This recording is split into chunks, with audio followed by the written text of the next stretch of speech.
Alright, hello everybody, and welcome back to Under the Radar. So, quick overview. Last week, I was stupid, and I decided to be heroic. And so now I am back in this terrible, terrible city in hopes of possibly saving it, which, I really am starting to, wonder why I did that, considering everything this place has put me through.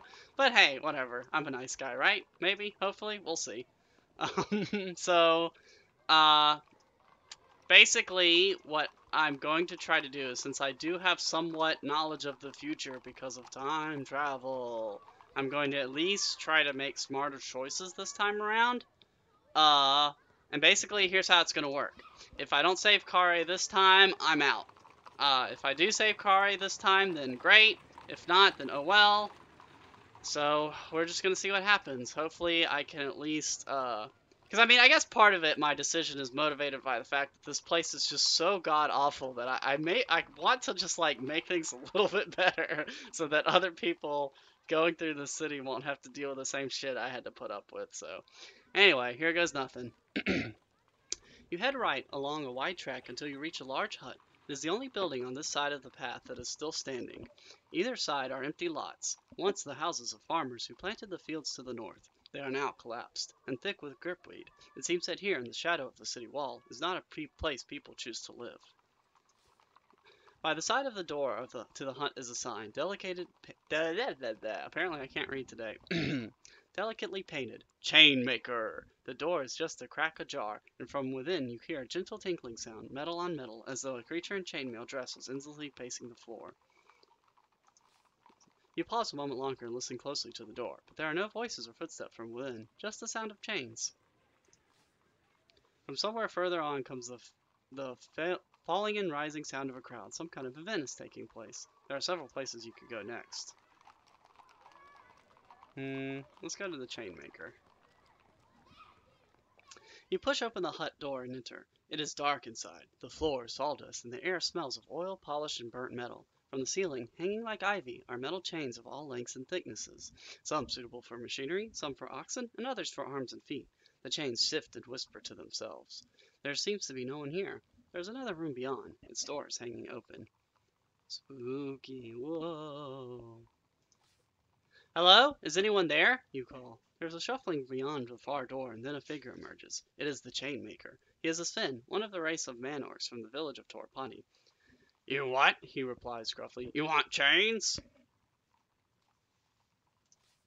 You look around the shop at chain after unremarkable chain, but then one stands out, a short length of silver, which seems to move more energetically than the swaying on either side.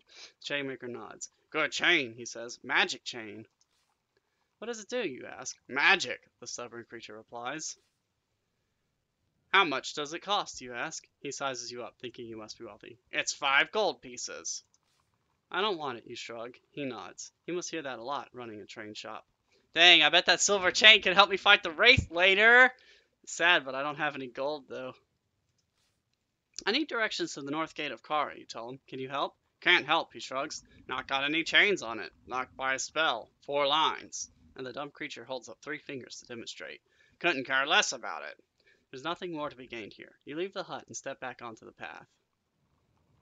Okay, well that was fun. Man, I really wish I had some money for that silver chain, though. You know, I also realized I only have 3 stamina, so that's not cool. So, I'm thinking this is going to even possibly be a more brutal run than the last, but we'll see. You continue along the road. The land rises gently, a thin, meager scrub broken by rocky outcrops like teeth through an infant's gum. Goats roam the slopes, paranoid, shifty creatures who flee at the sound of your footsteps. Suddenly, you could be back in the fields outside Kirstastani. The part of the city port is barely habited, so you're unlikely to find clues to the North Gate spell here. There will be more people to talk to near the docks. Your stomach rumbles with hunger, but you have no more food. You continue walking along the track and begin to hear the sound of a large crowd up ahead. There's some kind of market or fair happening further on, near the river. You pass a dirt track on the left that leads away from the fields. Let's go to the crowd. Crowds are dangerous, but if I'm gonna get the spell lines, I'm gonna have to do some risky stuff. Continue along the road towards the noise. After a few minutes, you are walking between tall poles and rippling colored flags. People and creatures sprawl across the path. Several tents have been erected, their poles joined together by more flags. You ease your way into the edge of the gathered crowd. It all looks good-spirited and fun. With so many people here, perhaps you will pick up useful information about the spell lines. You look at the various events. They are a group of musicians playing a merry jig for a troupe of dancers. Elsewhere, a dwarf has trained a dancing bear on the lead. And on one side, watched by a hollering and cheering crowd, a ruffian is calling for challengers to take on his champion in bare-knuckle combat. It's quite a spirited affair. Oh, I guess I don't have too much options here. You walk to the north end of the fairground midway. A boy with a barrel stands off to one side. There are more exciting stalls further north. Let's check out the barrel boy. You approach a boy, standing by a barrel and looking sheepish. What are you selling, you ask. The boy points to the barrel but doesn't answer. You peer into the barrel. It is full of small, hard apples. Most are blackened by disease, or else are shot through with magic holes. What is this festival, you ask. The boy shrugs, but says nothing. Why don't you speak, you ask carefully. The boy shrugs, but doesn't seem to want to answer properly. How much is an apple, you ask, despite the fact that it's hard to imagine anyone paying for one. The boy holds up a single finger with one hand and all 5 fingers with the others. 6 gold pieces, you declare in amazement? No one will ever pay you that. The boy rolls his eyes, thinking he must be an idiot. He holds up one finger, puts it down, then holds up 5 fingers on the same hand. 1 gold piece for 5 apples? The boy nods. You shake your head. They do not look good. The boy shakes his head. He picks up an apple and throws it at you. The impact is surprisingly painful, like being hit by a rock. Never mind, you mother. You turn your back on the boy and head back to the midway. The fair spreads out all around you. Hawkers announce the various attractions at the top of their lungs. The general atmosphere is cheerful, with just a hint of violence.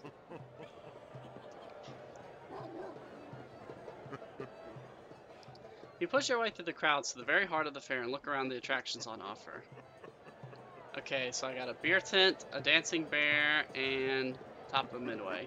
Knowing how this game works, I'm not going to be able to do all of these things, but considering how low on stamina I am, I think I'm going to try the beer tent. Just by the river is a low tent surrounded by several stumbling figures. It could almost be a tent for dancing, except for the strong smell of brewed grain that drifts over the air. In the stall, a group of 3 half-goblin women are pouring mugs of beer and talking to the locals. One side reads, 1 mug, 1 gold. 4 mugs, 6 gold. You pause to inhale the rich smell of brewed grains that hangs around the tent. It is quite nourishing. One of the bar women catches your smile. Nice, yes, she says. Even nicer in a glass. The tall, spindly creature raises his voice to announce he is buying 4 mugs. A huge cheer goes up, but mostly from the women behind the bar. You elbow your way to the bar and have a wave to attract the attention of one of the women's. Greetings, she smiles. What can I do for you? What's on sale, you ask. Oh, sweetie, sighs the half-goblin. You can't read? We're selling beer. 1 gold piece for a mug, and 3 gold pieces for 4 mugs. Just then 2 creatures walk past. So you say he wasn't dead when they buried him? This is the first. Not quite dead, the other replies. Enough undead you could talk to him. You move away from the tent to listen to the creatures. Nobles, the first creature remarks. Why can't they just stay dead when they get dead? Couldn't agree more, the other replies, but at least they buried him anyway. One less noble for the boss to worry about. Creatures disappear into the crowd. The stocky dwarf knocks into you briefly. Begging your pardon, he murmurs before slipping away into the crowd. Well, I probably just got all my stuff stolen. You don't like the look of it, so you leave the crowd and walk away from the tent. Looking back, you notice a pipe running from the tent directly into the Jabaji River. It seems the beer is a beer after all. From across the field comes a murmur of excitement. Then quite suddenly, a small tornado lifts the tent sharply up into the air and away. Wait, what? I'm confused. Okay, let's try the dancing bear, I guess. You cross the fair to join a crowd gathered at a safe distance around a dancing bear.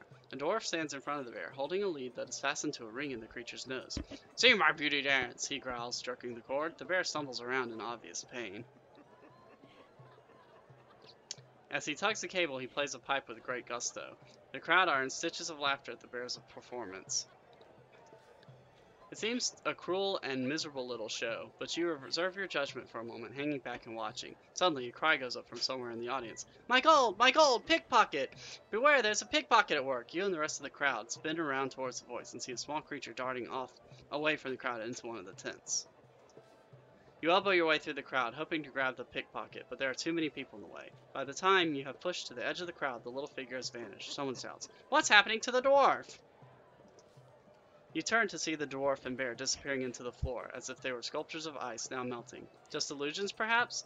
The crowd are out for blood now. It seems several of them have been robbed. Turning on one another, accusations of theft begin to fly this way and that. Things are turning ugly, and you are caught in the middle of it. You slip away quickly, listening to the hue and cry as more of the crowd discovers that they too have been robbed. You keep one hand firmly on your gold, yeah, all my gold, until you are back outside the crowd. From somewhere nearby, you catch a glimpse of a shadowy figure disappearing behind a tent. Something about the way it moves is familiar.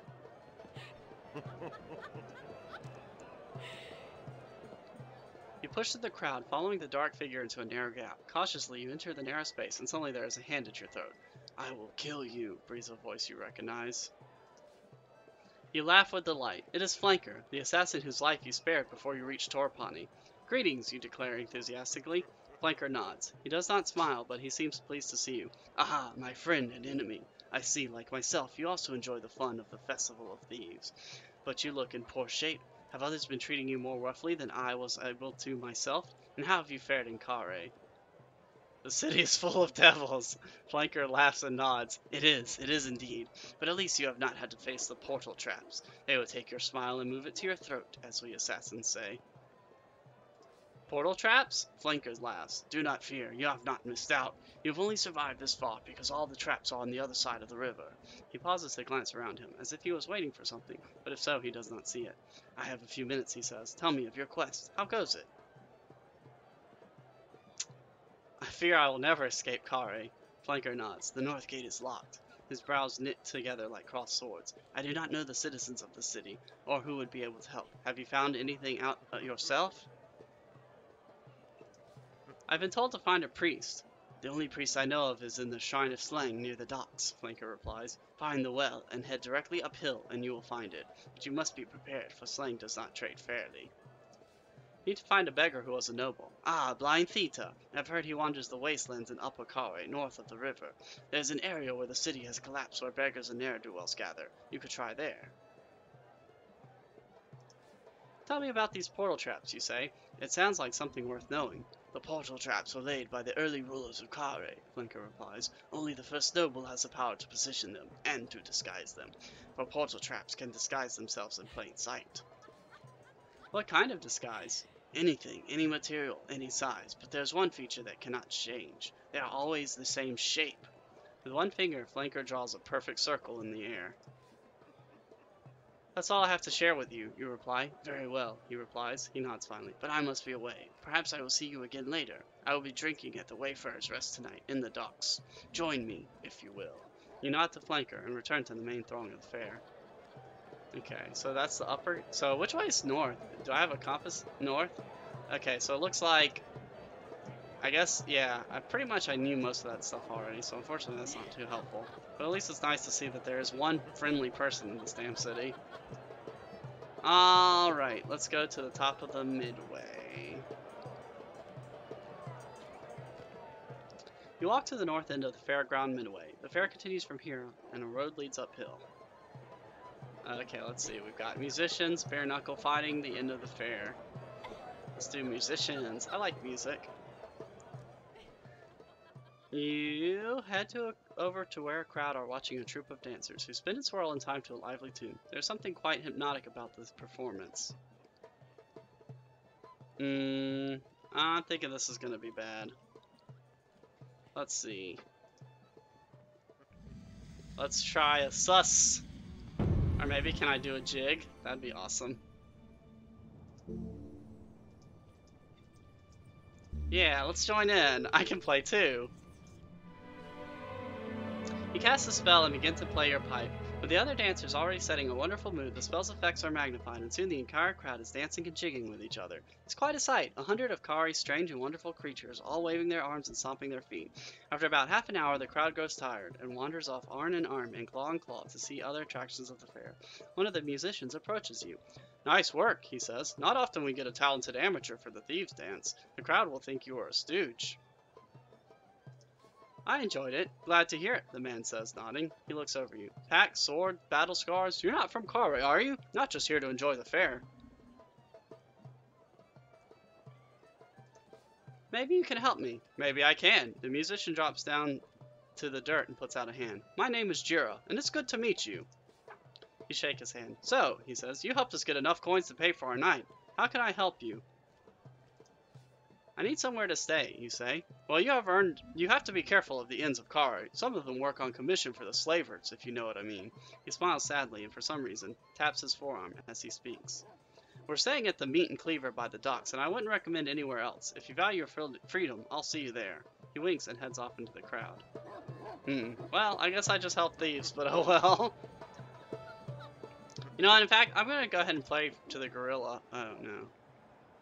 Yeah, I need healing, so let's go ahead and do that. Hopefully he'll come back in time before I need him again.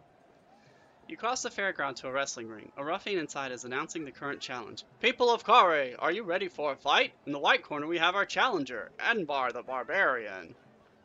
The crowd cheers and whoops. You attract the attention of a nearby member of the crowd. Tell me, you ask, what are the rules for the fight? No rules, giggles the man in reply. That's what makes it so entertaining. No weapons, another man puts it. That's the only rule. In the black corner, the bawling champion of Khare, the one they call Skull Splitter, the ogre Kagru of Dadule. And who could challenge, you ask? Anyone crazy enough to want to get their head smashed in. Challenger, are you ready? Demands the ruffian. Advar nods and beats his chest. Anvar is about half as tall as you are, again, with sheets of muscle on his arms and legs. But he is probably lighter than the ogre, which will mean he has less momentum. On the platform, the ruffian turns to the ogre. Champion, are you ready? The beast appears to not understand the question, but scratches his armpits. The ruffian nods. The ogre looks as thick as any ogre you might meet, but he's made of solid muscle, his arms and legs like the twisted bark of trees. The ruffian steps into the center of the ring and drops his arms. Let the fight begin! The crowd roars ready for the fight. The barbarian in the white corner growls and beats his chest. The ogre raises his fists in the air and shakes them. You hang back and watch. The ogre roars with rage and powers forward against the barbarian, landing a mighty blow. Now, the ogre looks on good form, but then the barbarian comes back with an unexpected thump. You can't look away. Finally, it's all over. With a single throw of Skull Splitter, the ogre throws Anvar the barbarian clear out of the ring. The crowd goes wild. Inside the ring, the master of the fight raises the ogre's fist in the air. Who challenges our champion? The prize is 10 gold pieces. I need that money! I need it! I challenge him, you cry. All eyes turn to you, look at you. The fight master beams. We have a stranger taking the challenge, he declares. Let him through! The crowd parts and you are helped up into the ring. Under his breath, the fight master outlines the rules. A fair fight, no magic, and pound your opponent until they can't stand. Ready? He asks. You risk a glance at your opponent. He is a hulking brute, like all ogres, a creature who could almost be made of stone. In the black corner, then, the ruffian announces, is Skull Splitter. In the right corner, the ruffian turns to you and hisses, What should I call you? The Annalander, you declare, shouting it so the crowd can hear. They catch the name and throw it up to the sky. The Annalander, they cheer. The crowd begins to fiercely praise threats. You can hear them discussing your relative merits. He looks feeble, looks like a maniac to me. You ready your fist. In fistfight, damage is lower and power refreshes more quickly. Alright, well, considering how much power he has, I'm just going to start with a block. Okay. The ogre raises his fist in the air and makes a roaring noise. That brings a similar response from the crowd. You drop down into a ready crouch, knees bent, arms wide, ready to react. It hits with a lazy swing of its colossal fist. Clearly, it thinks you are no serious threat to it. Let's go with a high power strike. Oh no, that's not good. Ouch! You charge forward, trying to grab the ogre's full weight and hurl it from the ring, but its attack is strong and devastating. You are thrown to the floor. The crowd gasps and cheers. The ogre steps backward across the ring, splitting space between you. Oh no, this is not going well. You attempt a defensive strike, hoping to catch the ogre off guard, but the ogre knees you in the chest, knocking the wind out of you. It is holding back. Someone in the crowd is shouting you advice. Take out his knees! Moving swiftly, you aim for his heart. The ogre turns away as though not seeing the blow will stop it landing. It moves away towards the other corner. Aha! I'm beating you out now. You strike again, readying a forceful blow. You hurtle forwards as the ogre swings for your head. It beats its huge muscled chest and roars. So now I'm going to block. Yeah, okay, I'm getting the hang of this. You drop in a defensive crouch. Your suspicion is well founded. A moment later, the ogre charges forward with all its body weight. It knocks you back a short way. The ogre beats his chest and pauses to lift his arm to the crowd, who roar in approval. The ogre is briefly distracted by scratching. Oh, I did too much there. Oh well. Preparing a heavy swing, you charge for your opponent. The ogre tries to dodge. The ogre stumbles, suddenly crashing into the ropes at the side of the ring. A gasp goes up from the crowd. Okay, I'm wailing away at him. You lunge forward again. Moving quickly, you go for a straight lunge to his eye. The ogre blocks your blow. It is hovering strikingly. The crowd are behind you now, spurring you on. Oh, dang. You drop back defensively. The ogre tries a weak punch, but you escape its grip. Its attention is suddenly arrested by a passing fly. Let's try 4. Moving efficiently, you thrust for his chest. The ogre turns its thick back to absorb the blow. The ogre howls with rage as it stumbles and hits the mat. For a moment you think it might stay down, but slowly, like a crumbling cliff, it picks itself to its feet once more. Let's finish this! Oh no, that's bad. Ow! You rush across the ring, trying to punch the ogre's teeth out, but the ogre attacks with all its strength, pounding your head on both sides. Your face is drenched with sweat and you can barely see. The creature's not just wearing you out, but leaving you exhausted. The ogre retreats across the ring. Is it afraid? Haha, I won! Barely! Moving swiftly, you aim for a straight punch for his ribs. The ogre staggers back, gasping, its stupid eyes blinking in surprise. Summoning the last ounce of strength in your arms, you raise your hands, linked in a fist, and bring them down, knocking the ogre out cold. Ooh, you stagger from the ring, the crowd cheering for you, and you collect your winnings. Well, that was nice that I have gold now, but man, it hurts so bad. Alright, let's go to the end of the fair. You push your way through the crowd, following the road uphill. The party is getting wilder, and you would do well to be away from here before things get out of hand. The far edge of the fair, the litter has left a tide mark on the grass. There's one last small tent here, probably a ticket booth that has simply been ignored by the crowds of Khare. You look more closely, you spot a sign above its door. Cabinet of Fortune. Try your luck. Prize for all. Looking back, you see what looks like one of the tents going up in flames. It must be part of the entertainment, as no one seems too concerned. In fact, a great cheer goes up from it, as one of the strings of flags collapses into the bonfire. Ahead, the road continues through the empty fields and patches of rubble-strewn wasteland, but it climbs, so it must be heading for the center of Khare. Steam rises from a large building beside a fork in the road. You have time to test your luck, no doubt, if you wanted. Part of me thinks this is going to be really bad, but you know what? Let's give it a shot. You go over to the tent and push back the flap. Inside, a grubby, bearded man leaps up from where he was sitting cross-legged on the floor and comes over to pump your hand. Welcome, welcome, my friend, he exclaimed somewhat overenthusiastically, and let's see what prize you can win today.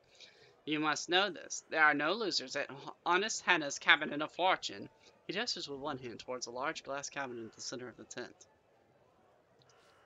What do I do, you ask? It is a most simple game, Honest Anna replies with glee. You give me 2 gold pieces, and then my little pet will fetch something for you.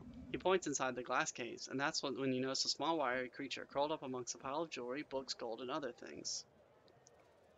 I can't cast a spell, I think, because I have no stamina. Well, I think, chat, that's a good idea, but I don't think I can go to the ends until it's a little bit more time to, sleep. Yeah, see, I can't do this because I don't have the stamina. So I'm just gonna say no. I have no gold, you lie. Hannah looks disappointed and his smile slips. Oh, you don't? He supplies. I suppose you spent it all the dancing girls like everybody else. Next year, I'm going to get here early and pitch my tent right in the middle of the fair. Tired of being left outside. Good idea. Do you think so? Honest Anna looks at you with big, fairly stupid eyes. I'll be honest with you, he whispers. This isn't even my stall. It was my father's, along with that thing. He points at the creature in the glass case. I don't know what it is, but I know it's hungry. And he shivers.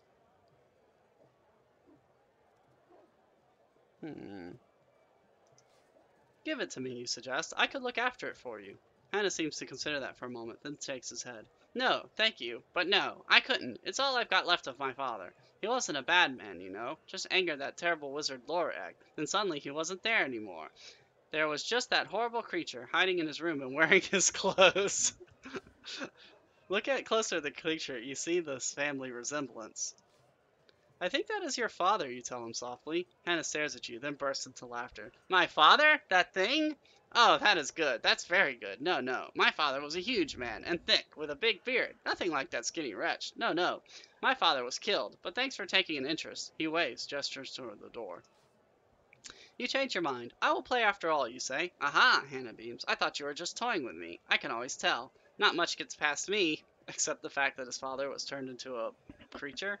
You pay two gold pieces, and Hannah goes over to the cabinet and presses a small button on the side. It seems to offer a cantilevered spike, which pokes the creature, who squeals, jumps from its perch, and begins fluttering around the inside of the case. The creature keeps flapping around inside. Eventually, the creature selects something from the prize pool, which it drops into a chute at the far side of the cabinet. You open the flap and remove a small leather pouch. You open it and it seems to be empty, but a moment later you find you are scratching your neck, behind your ears, up your arms. Fleas, Hannah remarks. I'll have the pouch back, though, if you don't mind. He snatches it from you while staying well back. You scratch your armpit in reply, nod to Hannah, who laughs a little too loudly. Then you head back out of the tent. Okay, great. I guess I paid 2 gold for fleas. I was hoping that playing the game could maybe help the father, but like with anything in the city, trying to help people gets you screwed. Yeah, back by the bathhouse on the edge of the fair. Yeah, let's check it out. I need stamina. You step in the cool of the bathhouse. It is a wide building of marble tiles and a sweet smell of pine and fresh wood. Gentle noises echo and murmur around the walls. A creature by the front desk greets you with a smile. Good afternoon, sir, it purrs. The water is cool and fresh today. A swim costs 4 gold pieces. Is it worth it, you ask? Oh, very, the creature replies with a beaming smile. The waters of Khare are known for their healing and refreshing qualities. We have a steam room and a lagoon pool. It will be well catered for. I mean, I have 1 stamina, so I feel like I don't really have a choice. You hand over 4 gold pieces, and the concierge gestures you through the center of the bathhouse where a wide pool waits, with trees and shrubs either side. From across the room, steam curls from the doorway of a glass-doored room. You strip off and pile your clothes and belongings in one corner of the room. You enter the steam room and take a seat on one of the benches. The temperature is almost unbearable. Through the curling smoke, you see another figure in the shadows. You are not alone. Greetings, you call out through the smoke. The other figure does not reply, but stands and moves away through the steam. You feel the blast of cold air as the door opens and then closes. You sit in the smoke, enjoying the relaxing scene, until you cannot take the heat anymore. You wait a little longer, and the steam sinks deep into your bones and makes your muscles relax. You feel quite wonderful for it. Second figure, who had not noticed before, stands and leaves the steam room. You head back out of the steam room. You feel your shoulders unknotting and your body relaxing. You dive into the pool and swim a few enjoyable lengths. You feel the fleas washing from your body. You feel better for the exercise. You feel a great calm and relaxedness flooding through your veins. Feeling much better, you turn and collect your belongings. Not trusting the city to pass up the chance to rob you, you check through your belongings, but everything still seems to be in place. Pleased, you head for the exit. The creature at the front desk beams cheerfully at you. You step outside onto the street. Okay, well, I guess that actually worked out pretty well. So I'm back at the stamina I had before the fight and with 4 gold, so yeah, alright, let's see. So I can head uphill or the cliff road. Let's check out the cliff road. Yeah, I'm skipping a lot of stuff I did last time, but I'm trying to make different choices on purpose. You head along the cliff-top road into an area of larger, more impressive buildings. The road passes through the ruin of a grand building. What must have been once a glorious morning room, an ornamental pot is all that remains. Moss grows from the cracks in its tiled sides. You walk over to the pond. Despite its age, it seems well tended and the water is surprisingly clear. A small scarlet fish darts out from behind a stone as you watch. Bubbles rise from its mouth, and as they break, you hear the breath of words. Something else glints from the bottom of the pool. Yeah, this looks like it's time for spell. Wait. Can I not do sus?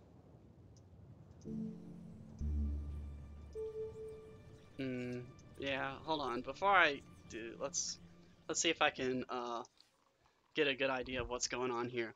Your eyes trace the second gleam. Not a fish this time, but a gold piece. Someone must have thrown it into the water for luck. Kneeling beside the pond, you put your ear closer to the water. The little scarlet fish swims up and spits a drop of water at your cheek. If fishes could laugh, you would swear this fish was chuckling. Again it mouths bubbles, with a sound like birthers. But what does it mean? You scoop a handful of water to taste it. It is brackish and foul, and you spit it out immediately. Let's see. Well, there was a spell to hear the sound of creatures, right? can't remember what it is, though. Is it? No, that's not right. Illusion of treasure. No.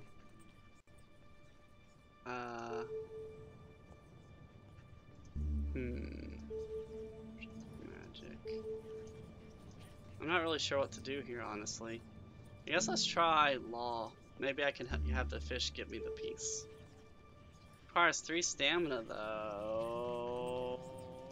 You know what, let's just not bother. This looks... I'm just gonna move on. The road slopes downhill towards a large domed building. To the right, a narrow road winds uphill. Let's see. So the church should be up here near the docks. So I guess let's go uphill.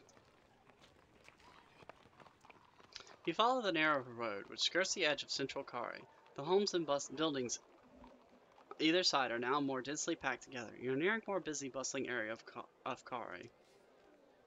You begin to move more cautiously, keeping your back to the buildings, but you must have missed something because suddenly a hand appears on your shoulder, and you're pulled backward into a building. Oh, great. Am I gonna get kidnapped again?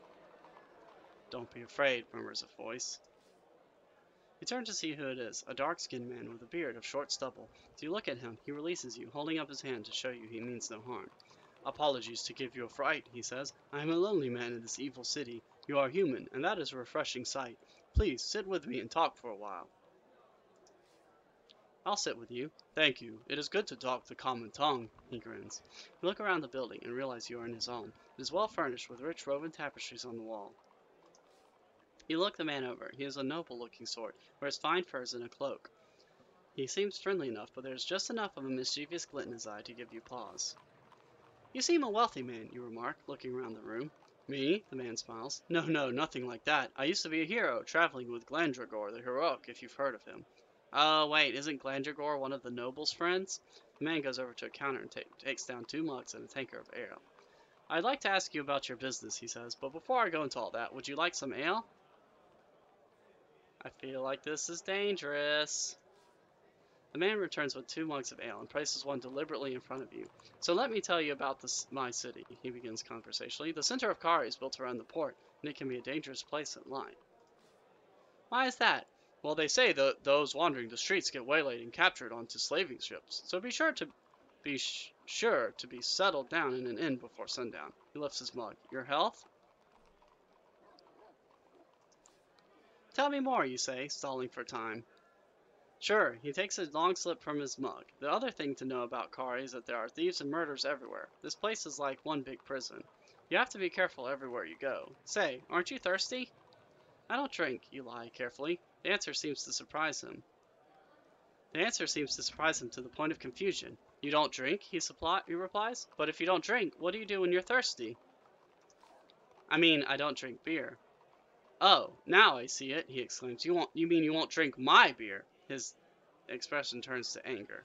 Ungrateful traveler! You barge your way into my home, then refuse my hospitality? Join me in my ale, or I promise you will not leave my house.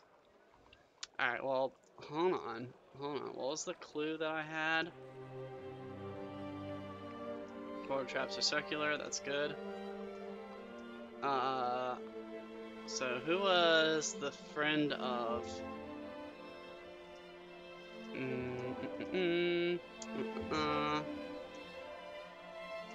Outline beggar. Second noble loss, have the spell lines, trying to size, fix teeth.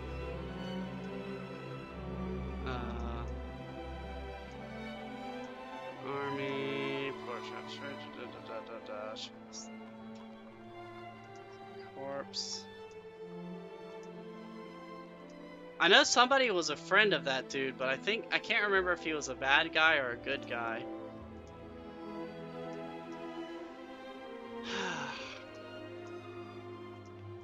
Oh well, you know what? Let's do it. You knock back the drink and lick the froth from your lips. So as I was saying, the man continues, another thing to watch out for is the portal traps. On the far side of the Johabi, nobles who live there protect themselves with them. If you fall into one, well, you have no idea where you'll end up. Thank you, you reply, nodding your head. Well, that's no trouble, seeing as how you'll never get to the north side, my friend. Ah, son of a bitch. What do you mean? I mean, Van Goren the murderer has claimed another victim.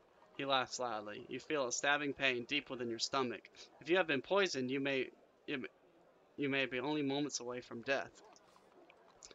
Desperate times call from desperate measures. Hoping the name will carry some weight, you murmur, Vic will not be pleased with you. The effect on Van Goren is immediate.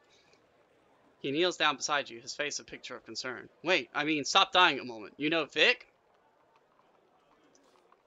Yes, now help me, you demand, with the last of your strength. Oh, Thoros Sniffles, Van Gorf curses and quickly rushes off to his kitchen, returning with a tiny cup with some liquid in it. He forces it between your lips and are too weak to stop him. You're probably Glandragor, aren't you? His old comrade in arms. Vic always said if I kept killing people, I'd eventually kill someone he liked. The pain in your belly is overwhelming. You pass out. When you awake, you find Van Goren has seated you in a chair and is watching attentively. Vic is my brother, he says. Any friend of Vic is a friend of mine. He smiles. I'm very sorry I tried to kill you. It's a terrible habit. Ma was always hoping I would grow out of it, but I never did. Forget about it. That's big of you, he says. I appreciate it. Here, let me pay you for your trouble. I don't want your gold. Oh, he looks glum but accepts your refusal. It's true, it's all money I stole by murdering an old man. Suddenly he jumps to his feet and begins rummaging with a flagstone. Levering it up, he pulls out something from a hidden stash. But this is clean. I found it.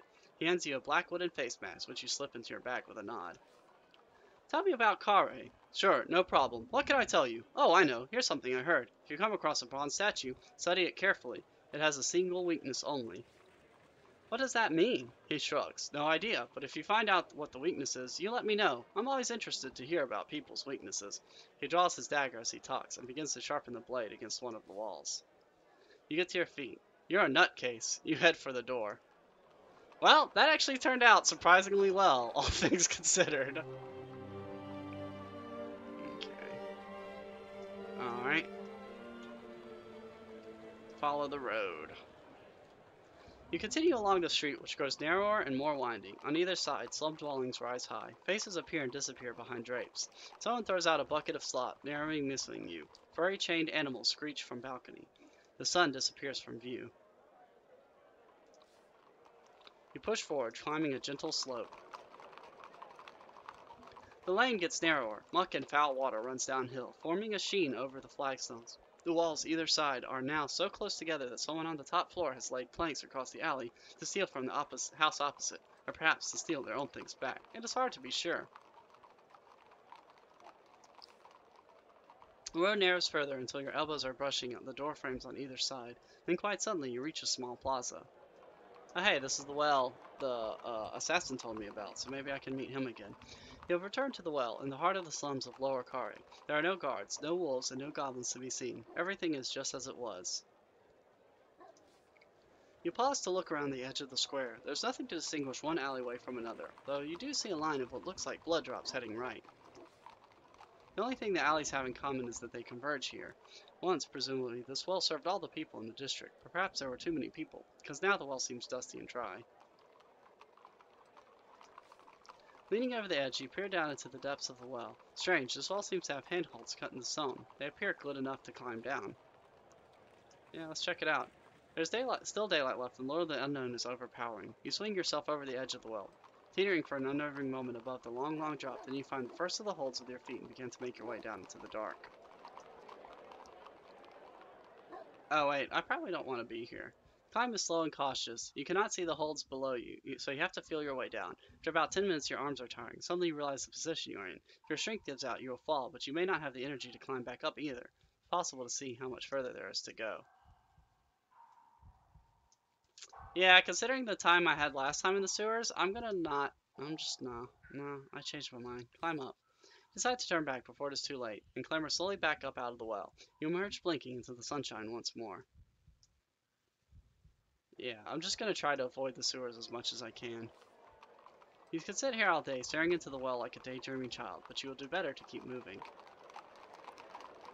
I can't remember which way I need to go to actually meet with the dude.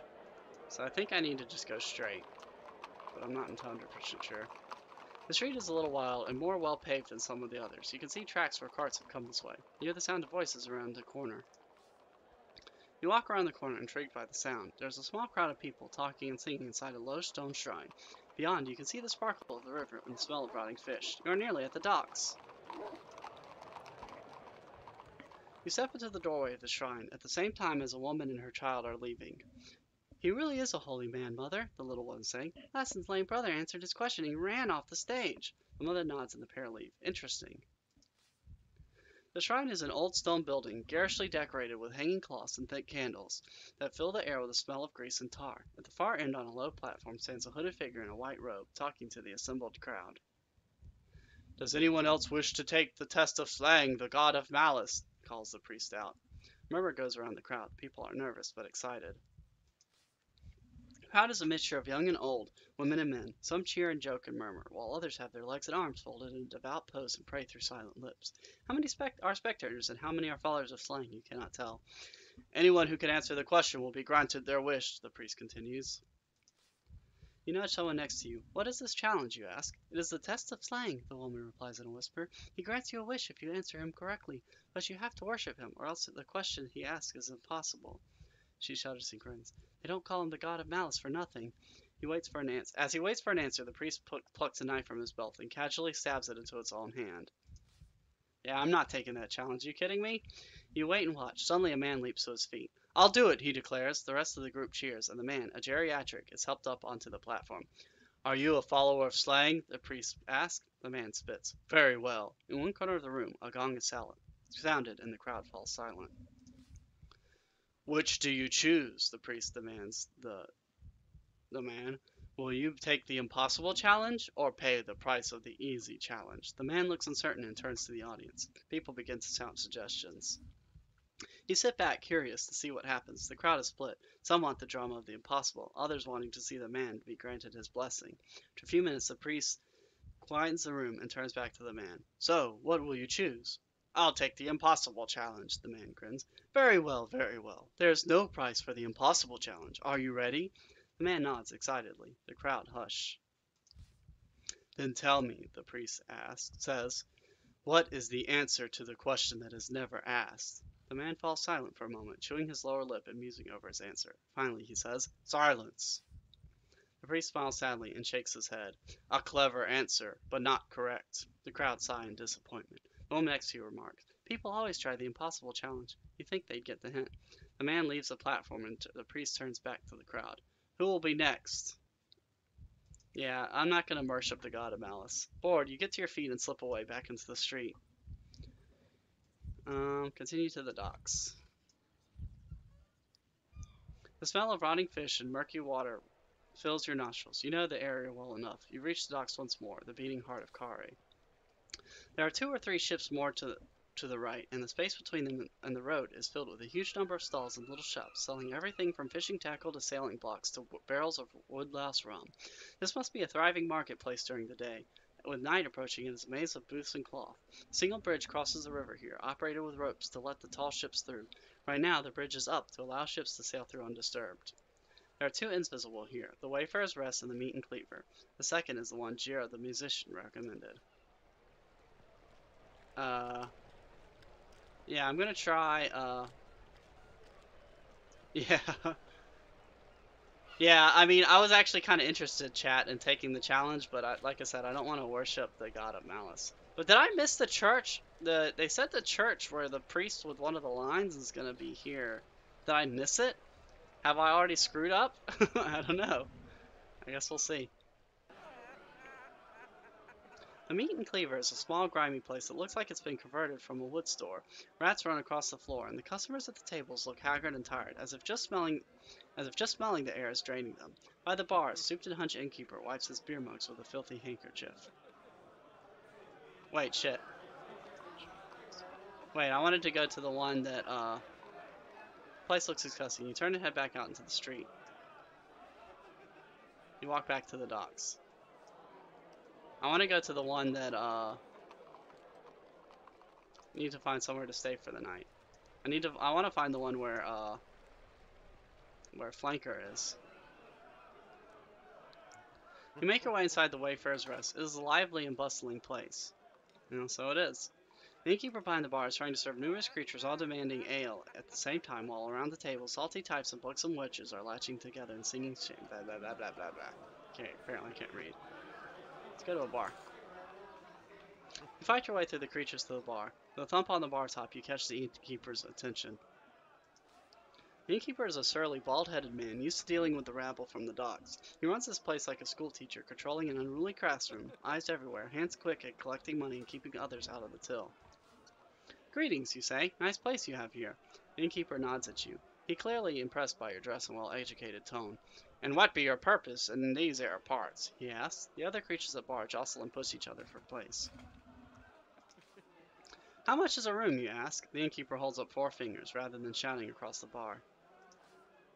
Tell me the price of your ale. The innkeeper holds up 1 finger. The ruffian knocks over a dwarf's mug of ale. The fight that breaks out is short, sharp, and ends with the heel of an axe breaking the ruffian's nose. Great cheer goes up and the innkeeper replaces the ale free of charge. You hand over 4 gold pieces. For a moment, the attention of every other creature at the bar is distracted by the shine. Then the innkeeper slips the coins into his belt and conversation resumes. He jerks a thumb to the staircase in one corner. Go up whenever you like. Are you serving food, you ask?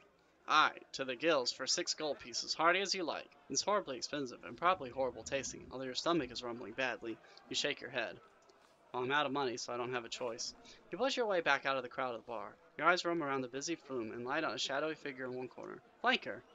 Yes, please, help me. Help me, please. You go over and sit by the assassin. There you are again, he declares with pleasure. He seems more relaxed than earlier. Perhaps he has completed whatever mission he was here to perform. But tell me, friend, he murmurs, do you play dice? Swindlestones? Flanker's smile broadens. I see you know it. From a hidden pouch in his tunic, he pulls out a set of dice and pushes half of them across the table to you. You take the dice. What's the stake, you ask? Let me propose a modest wager, he replies. If you win, I will help you with your quest. But if I win, my obligation to you is at an end, and should we meet again, I will have the freedom to cleave your neck from your shoulders. Do you agree? If I lose, you'll kill me? You shake your head. Your terms seem quite high. Flanker laughs. You think ill of me, my friend. I merely may claim my right to end your life. I will not take it unless I am paid well, or you insult me. I only wish to free myself from debt. Very well, you not reply. Flanker nods. Our terms are agreed. May your dice rolls be unfortunate and your bids unwise. Flanker hands your dice and takes your bid. First bid. Alright, well, last time I was really terrible at this, so let's see if I can beat the assassin in a game of dice. Okay. Let's do 2 ones. Indeed. 2 ones, you ask as you open the bidding. I will not allow your inane words to turn me from my game, so do not attempt such a strategy. That is not my intention. Can I do 4 ones? Bid 4 ones. Aha. Flanker shakes his head. I will not allow your inane words to turn me from my game, so do not attempt. So 3 ones. Are you so unconfident? Perhaps you should give up now. 4 ones. This is a game of concentration and focus. My Gratis will protect me from your talk. 6 ones. I fear you'll need more than that to save you, friend. Oh no. There are 7 ones. Flanker wins the round. Flanker beams and removes one of the dice from your hand with satisfaction. You roll your dice. Flanker seems to glance only for a second under his palm and sucks his teeth. Here. 3 4s. 2 4s. I'm not talking. Let's say 3 3s. You take this game as seriously as a sword fight then? Flanker studies his dice with great concentration. Here. 2 4s. You take this. Reputation once injured cannot be salved. Every humiliation and scar one carries to the grave. Very well. You will be scarred tonight, I fear. Only 2 4s. The round is yours. Haha, you got... Flanker tosses a dice on the floor. You got too greedy. You roll out your dice and consider your opening bid. Let's see. I'll say 1 4. I'd rather not sit in silence as we play. When chatter is your only hope of victory, I am not surprised. Let's do 2 4s. I am pleased to see you. I would like to talk. There is time for talk, and there is time for carefully calculated victory. Let's see. I can do 3 3s, but if he's bidding 3 1s, he's got at least 2 1s. I'm going to try calling. I think he's overbid. Only 2 ones. The round is yours. Flanker curses and flicks one of his dice into the middle of the table. Alright, I think I got this. I'm at least holding on. I see. How about 2 ones? I'm going to say 1, 2. I'm going to say 2 2s. Wait, you know what? I'm just going to go ahead and do 3 2s. Because if he has 1. Very well, let's go higher. Call. Hopefully he has a 2. Oh shit, only 2 2s. Flanker wins the round. He tricked me. Let's say 1 2. Indeed. It is true, I am much happier out in the hills. 2 2s? Too many people? Everything about this place is fetid.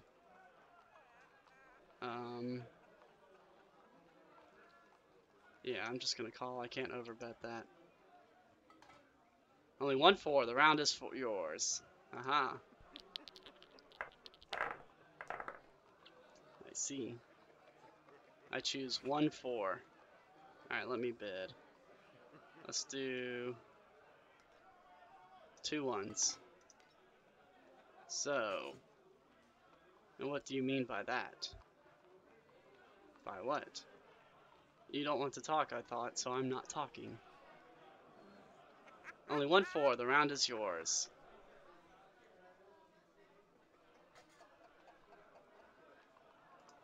Okay, I think I got a chance here. Okay, so I got 2 4s and a 1. So why are you here? Let's do 1 4. Indeed. Are you asking me who I've been assigned to kill? It would be against the code for me to divulge such a thing. Alright, let's go with 3 4s. Because I've got 2, and I'm assuming he has 1 from that bet. Here's a bid. No, you've gone too far! There's no way! Call. Only 3 4s. The game is yours. Haha, take that. You pick Flanker's final die off the table with a grin. You win. I win, you tell him. Flanker nods deeply. Sinla, preserve me. I've lost to you again. Come with me. I will take you to the council. The council? The leaders of Khare are madmen and pirates, but not fools. They might be persuaded to see sense of your mission, he replies, especially if you have the gold to cover their pockets. Shall we go? Where is the council? It is hard to find, Flanker says. It is the tallest building in Khare, but most of its height is built underground, so from the street it looks like just another dwelling place. But I know where it is. Let's go. Excellent, Flanker beams, finishes his beer, then gestures to the door. Follow me. Okay, let's see where this goes. Hopefully Flanker can really help me here because I'm struggling. You follow Flanker across, but I have no gold to pay them. You follow Flanker across the top of the dock. He moves fast like a fleeting shadow, but somehow contrives to never disappear from your sight. He does not speak, and your attempts at conversation are met with immediate silence. At the council. Finally, you arrive outside an ordinary-looking building. This is it, he declares. Wait here and I will go inside. He disappears through the door. Yeah, I know, I did waste that money if I'm not going to be using it, but to be fair, I didn't realize that this was going to happen. I don't know, maybe I can still go back there and sleep. The house into which Flanker has gone is just that, surely. The windows are thick bottle glass, and the door is tarred wood, studded with rivets and painted black. The roof, only a single story up, is overgrown with weeds. Other identical dwellings stand either side. Still nothing. The building in front of you does not seem like any council chamber. Perhaps this is a trap? You peer in through one of the windows. But the glass is so thick and heavily streaked on the inside with candle grease you cannot make out anything. Alright, well I trust Flanker, so I'm going to wait. You wait. Flanker does not reappear. Minutes pass. Time passes. In the distance you hear the sound of cartwheels rattling down the cobbles from the dock. They are quickly lost in the bustle of Lower Carway. You hear the footsteps of a guard marching past. Perhaps they will come here, but then they turn away. This place, it seems, is not even important enough to warrant a visit. Long minutes pass. I trust Flanker though. Time passes. Oh no, am I gonna have to go in after him? Or time passes. Minutes pass. Time passes. Alright, I'll try once more. More time passes. Alright, knock on the door. Knock on the door. There is no answer from inside. Ignoring Flaker's instructions, you try the door. It is unlocked. Alright, let's see what's going on. You're in a wide room. Chair lined the walls, but there's no other furniture. If this is someone's house, then it has been meticulously robbed. But if not, you cannot see what function it does serve. But it cannot be abandoned. A fire in the hearth blazes out heat. There's no sign of Flanker anywhere. But there are also no other doors. Let's try sus if I can. Sus. Best spell? This is starting to become my favorite spell. You cast a spell and wait, as a calm voice enters your mind. It speaks in reassuring terms, telling you that you are quite safe and everything in this room can be trusted, although not everything is quite as it appears. Then the voice fades. You go over to the fire to warm your hands. It seems normal enough, and it's hot enough to roast a pig. A voice booms out from nowhere. Please, it says, be seated. You choose a seat close to the fire and sit down. Something strange happens the moment you take your weight off your feet. It is as though the far wall no longer exists. In its place is a long hallway lined with cloth banners and torches on brass poles. Two guards stand halfway down the hallway, and between them you see Flanker deep in conversation. You hang back and watch the scene. I'm sorry, the first guard is saying. The council is in session and cannot be disturbed. Flanker is shaking his head. That is incorrect, as you well know. The guard smiles tightly in reply. Flanker turns around and waves to you. Please, join me. You stand and stride over to join the assassin. I'm afraid the council is in session, the guard repeats louder now. That's a lie, Flanker replies smoothly. The council is no more. There's no one behind that door. The first noble is behind that door, in session. You hang back and see what Flanker will do. The assassin bows his cowled head. I am sorry for your family, he says quietly. Then a moment later, his long steel blade is in his hand and at the neck of one of the guards. The two guards leap into defensive postures, wielding their halberds, weapons with reach, hard to defend against, capable of doing unusual amounts of damage. Okay, well, Flanker's gonna go for this. I'm trusting Flanker, for better or for worse. Guard raises his halberd. He is clearly shaking with fear, hardly surprising since Flanker is already besting his comrade. Drop into a defensive crouch immediately. The guard is well trained and not to be taken lightly. The guard shifts his halberd to cover himself well. Oh. Okay, well, I just wasted all my power. Time to attack. You swing your sword fast in towards his chest, but the impact clings against his defending staff and you only lay a minor wound. He grimaces with effort. You see his arm grow tense. He is readying a strong attack. Be aware, Flanker cries to you. Ow! Flanker swings fast while you drop yourself into a crouch, and as the guard powers forward with a cry. It tires him out, but you are left breathless and weak. You escape mostly uninjured. The other fight is raging fiercely. The guard's eyes follow your shoulders. Oh, this is bad.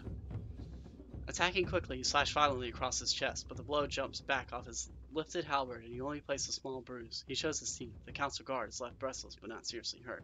Then grim expression crosses the guard's face. Do not toy with this one, Flanker advises the guard, despite his own struggles. Haha! Relentlessly, you cut and thrust, keeping the guard pinned. You twist and lower your sword fast, overwhelming his own staff swing. The guard pants heavily. After so long simply guarding, he is clearly out of shape. The guard is moving his staff perfectly, conserving his energy so this next strike can be stronger. He's toying with you, Flanker crawls across the room. The council guard is poised to dodge behind a pillar as you come at him again. His breath begins to heave. He is struggling to hold his halberd up, and the other guard is faring a little better. His eyes narrow in preparation for a great effort. Ow. You whip up your defenses as he attempts a strong stroke. Flanker turns from his own fight to laugh deeply. I see you lost some of your powers of foresight, he remarks. The guard has injured you badly. He grimaces. He turns to grip his hold of staff more loosely. He seems to be preparing a simple jab. A chance to overpower him, perhaps? Yeah, I got you. Leaping to action, you rush forward with a deep, heavy slash. It is enough to finish him. The guard collapses backwards against the stone floor of the chamber. At the same time, you hear a second scream. The other fight has ended as well. Poor Samuel lost. Rough going. Flanker has cut his man down as well. You and your comrade cleat your blades. Flanker says a short prayer, then tastes a fingertip of blood from his victim. Opening the door, he gestures for you to go first. I'm not liking this. I hope Flanker knows what he's doing. This is the main council chamber of Khare, a wide room with a domed roof supported by tall pillars, ornately carved with monster serpents and instruments of torture. In the center, 12 throne-like seats are arranged in a circle, with one on a raised dais, presumably the seat of the first noble. All are empty. A chalk circle has been drawn just inside the ring of thrones. Flanker frowns. This is not right, he muses. You approach the chalk circle. It appears to be just what it seems, a circle inscribed on the stone floor of the room. The only remarkable thing about it is how perfect it is. It is a flawless curve. Rather too well drawn, Flanker says, echoing your thoughts. That makes me suspicious. You make a circle of the chairs. Flanker's doing likewise in the other direction. No one there, he remarks. No secret doors, no hidden passages. You notice the chairs all have names on the backs. The throne of the first noble has the name Sansa embolded in a gold leaf on its back. The names of the others are smaller and fashioned from plain iron. Mollis, Tiffin, Lorik, Shinva, Zirin, and Theta. It seems that none of the chairs have been sat in for a very long time. You walk back to the first noble's chair and lower yourself down, crossing your legs and surveying the room. Flanker looks up from his forensic investigation of chalk circle with amusement. I feel like, so if the circle is a trap, I feel like it's going to kill me to walk in here. You step towards the chalk circle. At the last moment, Flanker rushes forward and catches your arm. No, he explains. He holds you back, just at the edge. Once, he breathes, you saved my life. Now I save yours and clear my debt to you. That is no circle. That is a portal trap. I know about portal traps already. Good, Flanker replies, but how is there one here? The first noble controls the portal traps. Why would he place one inside his own council chamber? It makes no sense. Something very untoward is occurring in the city, and I must find out what. He sweeps towards the door. Yeah, I'm not going to step into the trap after that. But, I mean, I wanted to see what would happen, I guess.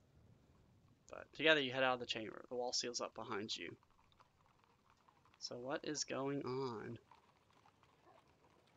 The road climbs further, looping back in on itself. Several little alleys disappear off between homes and buildings on either side. This area of town is a spider's web that would be easy to lose oneself in. You pass a shop with a brass sign above its door. Metalworkers Guild. However, it seems to be closed for the night. Yeah, I guess I might have missed the church again. I mean, that was the artist quarter, so last time I was there I got captured. But oh well. Can I go back to my room? You return to the docks. You're running out of options. Yes, let's go back here. Let's go to my room. You return to the Wayfarer's Rest to make good of the room you paid for. You head up the stairs to the room above the inn. The room is small but clean. You lie down on the bed, tired from your day of walking through the busy city. The smell of cooking from downstairs makes your belly groan and grumble. Oh no! Then it is time to sleep. You close your eyes and the noise from downstairs does not trouble you for long. The aching in your empty belly gnaws at you with glee. Physically, you are exhausted. When the sun next rises, you are too weak to rise with it. The journey has been too much for you. The adventure is at an end. Alright, well, let's see if I can... let's see if I can rewind here. And maybe I can pray? Pray for healing. Oh, geez, this is rough. Am I still gonna starve to death? Oh, geez. The aching in your empty belly gnaws. Their dreams are cluttered and crazy. You seem to be walking forward, traps springing at your feet. Flanker laughs and raises his sword, plunging it deep into your neck. Face after face laughs at you as you ask about the spells. 4, says one. There are 11 spells. 13, 49. Meanwhile, the ghost of Lorik laughs and chortles. I have you right where I want you, he exclaims gleefully. Bangor strides over and shakes you by the hand. Thank you for helping me realize the error of my ways, he says. A moment later, he sticks a dagger into your lung. Finally, a black well mouth approaches and swallows you whole. Yeah, I'm not doing so hot. Dawn breaks and you head downstairs. The inn looks like a whirlwind has passed through it. Chairs are turned over on top of tables, plates and flagons have been scattered around, and several patrons are passed out asleep on the floor. You stop by the first of the fallen drinkers and check that they are still breathing, which they are, but their breath is so thick and alcoholic it makes you swoon to smell it. You pick your way across the bodies to the door and go out into the street. As the sun breaks over the rooftops of Lower Khare, the city looks clean and bright, like a stone polished to a shine by the fast-flowing river. The effects last for a beautiful moment, then the people of Khare begin to stir, opening their windows to throw out their slop, shouting and cursing at each other as they do so. But no, I don't want to head for the docks. I want to get the church. I guess I missed it. Oh well, I'm guessing I'm probably not going to save Khare this time around because I'm still not doing great. At least I'm not doing as bad, but I still haven't really found much about the spell lines. Market traders begin to set up their stalls, fighting and threatening each other to get the closest spots to the ships. A few sly types, probably pickpockets, begin to prowl the shadows between the stands. You do not have enough money to buy anything yourself.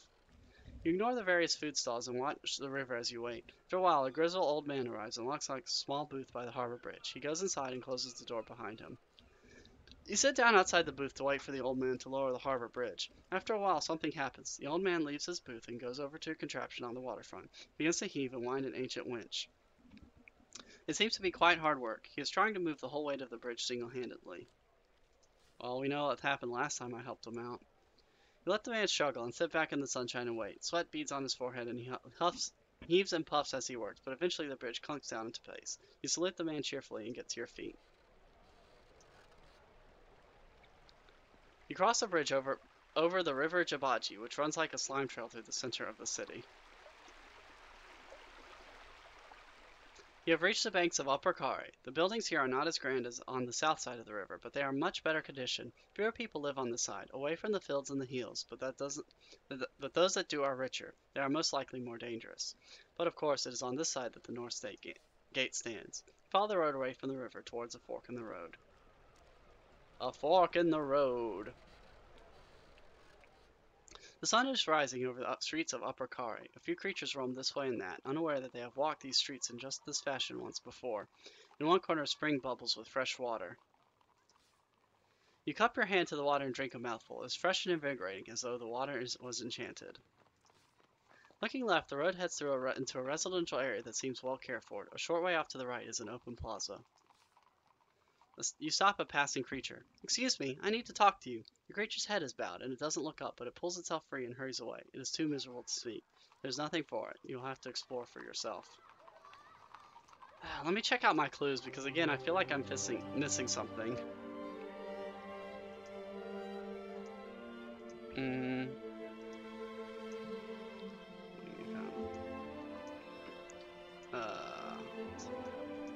Corpse.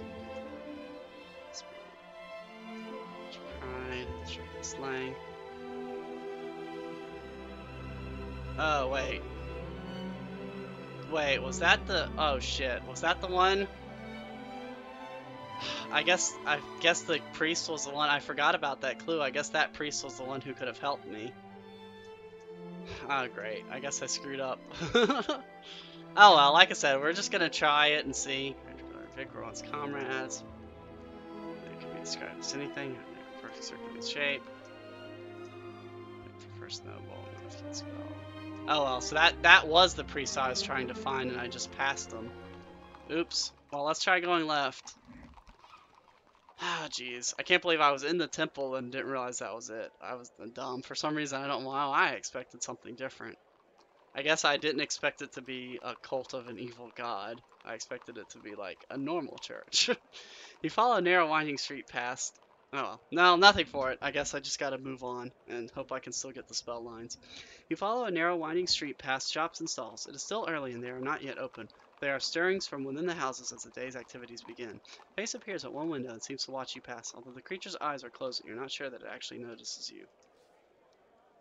You wave to the creature, but it does not react. Its eyes are still closed. Another similar creature stands in a doorway across the street, washing themselves from a bucket. This one is thin and spindly with a long face. Not exactly human, not an elven either, but something in between. You try to greet the washing creature, but it too has its eyes closed. Perhaps it is soaping its hair and doesn't want to sting its eyes. At the end of the road, under a low arch, a group of youths are lowering, talking, and kicking stones in the gutter. They notice you and begin to point and talk amongst themselves.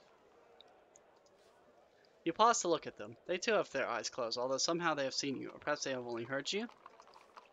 You approach the group of children doesn't scare you. You continue down the street towards them. They fan out a little, until they fill the width of the narrow road.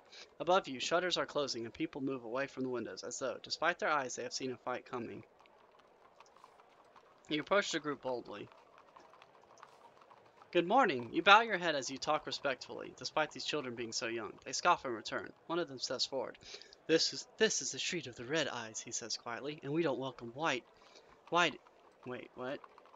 White-eyes around here? Would you like to see what we do to them? No, you reply, I can do without. The leader laughs. One of the other youths blinks once, and for a moment you see his eyes, flashing red balls of flame. I should think not, the leader whispers. But here's a taste. The youth opens his eyes, and suddenly a streak of burning fire shoots from under his eyelids, scorching your side. You gasp in pain, and he laughs. Then the other creatures grab your arms from either side. Don't struggle, one whispers, or we'll look at you all over. Great. I guess I got kidnapped again. You are marched away through the alleyways to a building surrounded by a high wall. It is a prison. You are dragged across the yard and into an underground corridor. A cell door is open and you are thrown inside, landing squarely on top of another creature. Pick yourself up to your feet and dust yourself down. Apologies, friend, you say to your cellmate. It is an elven, like those you met in the Shamatani Hills, but he seems worn out and exhausted. Creature nods to you. Welcome to my world. I think I did this already. My name is you're an elven. Yeah, I tried this. What is this place? Sorry. And he points to the guard. He's like, how can we escape? This time I think I'm just going to try to wait, because last time I was able to pray and get myself out of it, but I think I just prayed. Yeah, thought so. Seems to be several hours later and the door is open and a bowl of food appears. There are 3 guards outside, all red eyes with their eyes closed.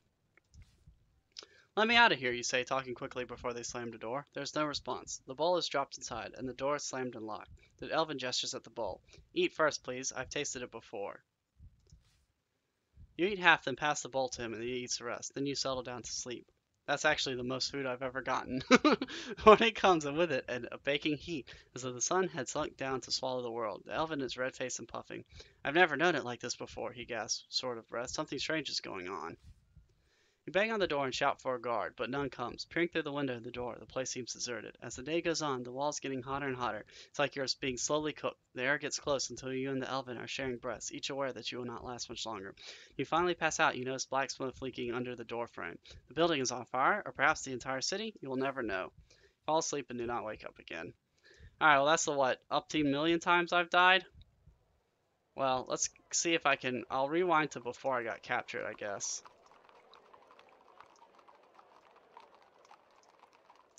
Okay. Drink from the fountain. And I'm going to try going left again, dang it.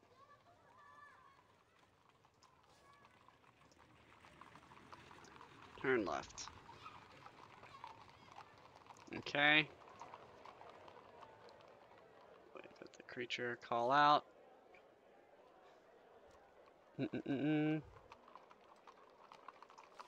Read it. Take a side street to avoid him. You see an opening in one side street and nip down it. The youths immediately give chase. They are quick runners and you have to move fast to lose them, but these alleyways are tight and you cannot see what is around each corner as you approach. You race forward, reaching what used to be a crossroads, but the way ahead is blocked by a collapsed building. The youths are right behind you.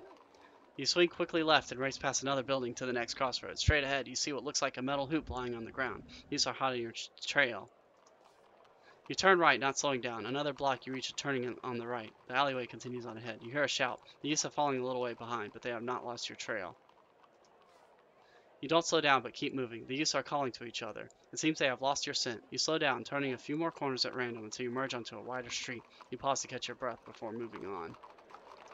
Oh wow, that's a long street. I guess on the plus side, at least I don't get captured and die. Jeez. You follow the road as it narrows. The houses built up against the cliff face become narrower too, with single buildings divided and divided again, until each dwelling is no wider than its own doorway. You pause to knock on a random door. After a short pause, it opens to reveal a slim woman wearing a bright blonde wig. She seems surprised to see you. Who are you? She demands. Who sent you? I'm from the council. From the council, she yelps. Whatever. Why ever? I pay my bills. I'm an Ozson, me. You show her the noble's silver badge from your pack and flash it at her. She gasps at shock. Holy horrors! You can't want my door. I'm looking for a priest. Well, this is not the right place, she replies huffily. Please don't hold the lights with me. You thank her for your time. Well, that was pointless. Let's take a side alley. You turn down a side alley, past large houses on either side. On the left, you can just make out the roof of a mansion, from which a tattered flag is flying. The pennant is blue and gold bears a crest. The picking star shining above an open book.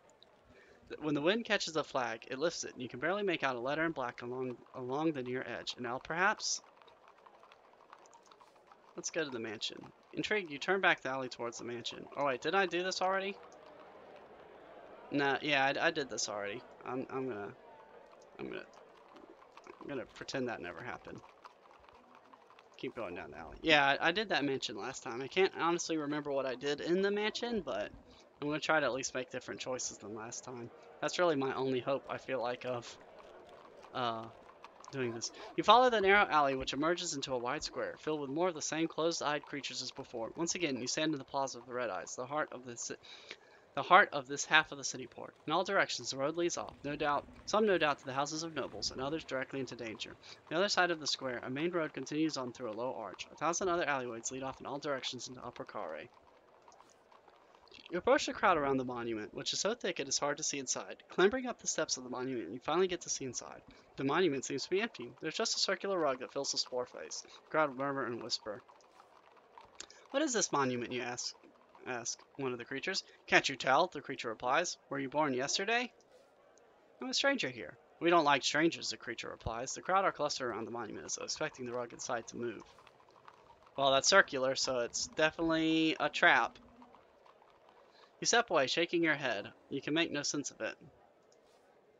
The arch at the far end of the square is thronged with more creatures, not all the same as those in the square. There seem to be bustling hub beyond. A market district, perhaps? A peddler, a tray around his neck, walked past you in the square. Anklewort, Blimberry, Polysus of Miltweed. You cross the square.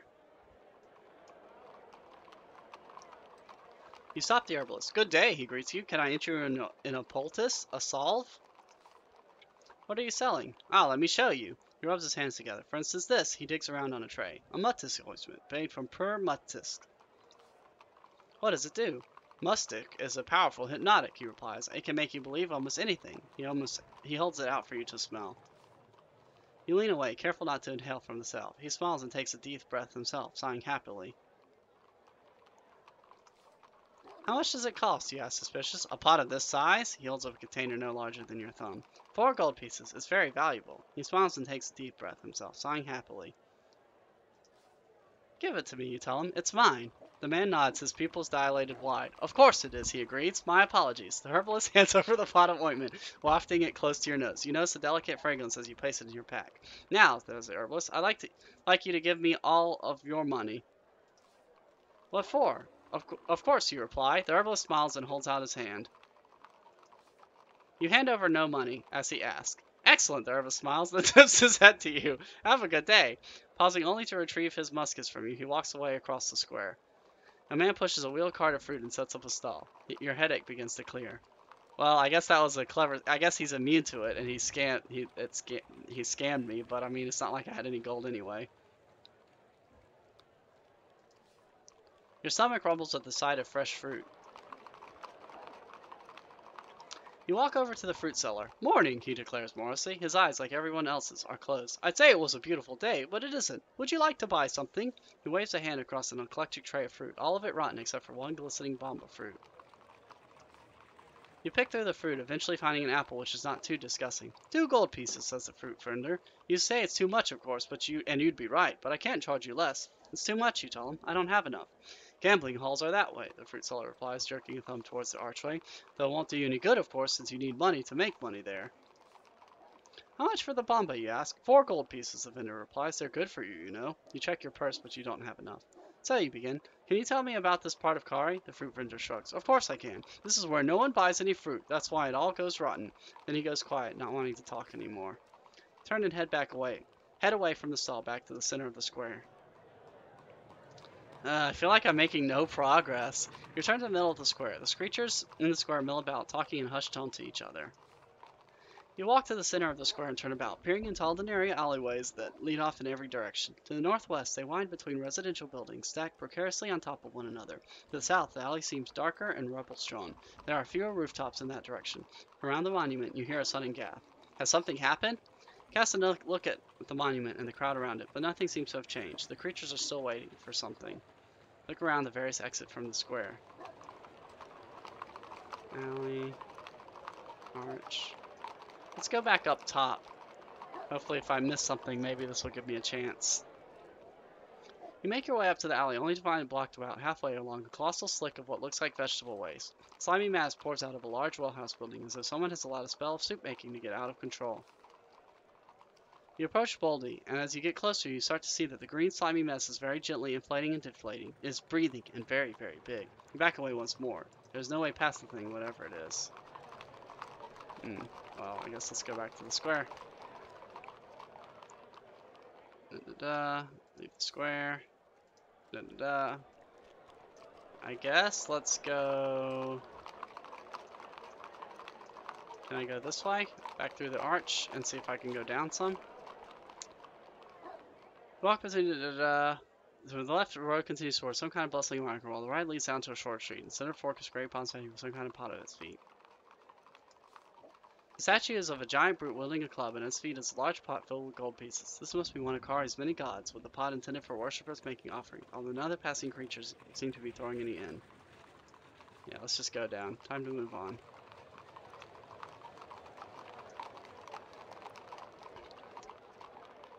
You follow the road to a wide open space laid out for a market. There are several stalls, all selling the same goods. Their traders are arguing loudly over who has the cheapest and the best quality. See, that would be great if I had any money. But I guess I can check the stalls and see if maybe I can haggle or something. You scour the market for items that might be useful for you in magic, but find nothing except for one jeweler's sandwich, and amongst a lot of very expensive and overpriced jewelry is offering Sun Jewel for sale at an exorbitant price of 15 gold pieces. You lift the gem and turn it over in your hand. It shimmers with an incandescent inner beauty, and you can see why someone might buy this as a trinket for their lover. But with the correct magic, you know that the inner glue can be made into a powerful beacon of light. Only you could afford it. Take one last look at the Sun Jewel sign and leave it, walking back into the market. You browse around stalls selling useful gear, items for travelers, and come across one thing which might be useful. The first is a tinder box for lighting fires that will not work without tinder. The second is a box of snake bite antidote. The tinder box costs 2 gold pieces and the antidote 3. Turn down the trader and move on through the market. You take a turn around the armorer's stall. Mostly what is on sale is of poor quality or weaker than the blade you already carry, but something catches your eye, a fine bow with a quiver of silver-tipped arrows. You lift the bow and test the string. It seems firm and responsive, and although you have little use for ranged weapons, this one seems hardy enough. The quiver is interesting. It contains 10 arrows, but each has a tip made not of steel, but pure silver. The armorer nods at you significantly as you discover this. For you know what? Of course, he nods again. 6 gold pieces. You replace the goods and walk away. Well, there goes my second chance at a silver-tipped weapon. Browsing the stalls, you find that food is reasonably expensive, with the cheapest provisions being sold at 3 gold pieces each. One trader is also selling a wrap package of 6 meals worth for 15 gold pieces, but you do not have enough for that. Place the goods and walk away. Well, that was a fun experience. Hooray for being poor. Beyond the market is a street of tall, iron-fenced houses. You are entering a rich district, built in relatively safely, close to the wall, on the highest point of the land in the city. Few creatures live here, and it would seem that beggars are not tolerated. The streets are empty, and for the first time clean. Pass a well, with a pulley attachment built above it, but no rope. You pass the well. As you pass the well, you catch a brief snippet of song drifting up the well shaft, but you cannot quite make out the words. You go over to the well and listen. A woman's voice is singing from somewhere deep in the earth. You can make out the words, but when you lean your ear over the well shaft. My dear, your fortune can be told if you will cross my palm with gold. You wait to see if the voice will sing any further, but there is only a gentle humming and perhaps the sound of lapping water. A trap, most likely. You have reached a wide, desolate area, fenced off by an overgrown iron railing. Inside, tall yew trees reach up to twice the height of the city wall beyond. This is the necropolis, the city of the dead for those who pass away in Khare, with enough money to ensure their bodies are not simply tossed in the water. The road to the north gate passes straight through and offers no way around. The main path is wide enough for processions and carts, but leading off of it are several small paths that wind between the trees and headstones to all the different suburbs of the graveyard. There are plenty of places for things to hide here. It looks like I might have missed everything. Oh well. Oh, like I said, I guess I'm just gonna push through and see what happens. To the hubbub of Upper Khare, the necropolis has a silence which is almost deafening. Either side, listening gravestones call with small creatures. No flowers grow here. It is like the bodies give off poison as they rot. Everything here is dead, and yet this place is neither empty nor still. The wind whistles between the tall trees. The sun is setting behind the wall. You step nervously off the path and walk between the nearest tombs. Some are ancient, headstones tilted to crazy angles, and some of them fallen face down as though the citizens of this graveyard have been drinking since they died. Others are fresh, neatly carved and clean of all moss and weeds. They sparkle in the moonlight, as though cleaned by maids awaiting for their occupants to arrive. See, the problem is that once again, I feel like I've passed all the clues. The thing that hurts most is that I was in the church and didn't take advantage of it. And then I guess I ended up taking a path that skipped the fallen quarter where I had another chance at getting a clue. But oh well. Let's try, let's see. Explore the newer... No, wait. Was it the newer tombs? I think I'm going to try to go for broke and explore this tomb. Yeah, because I've done this already.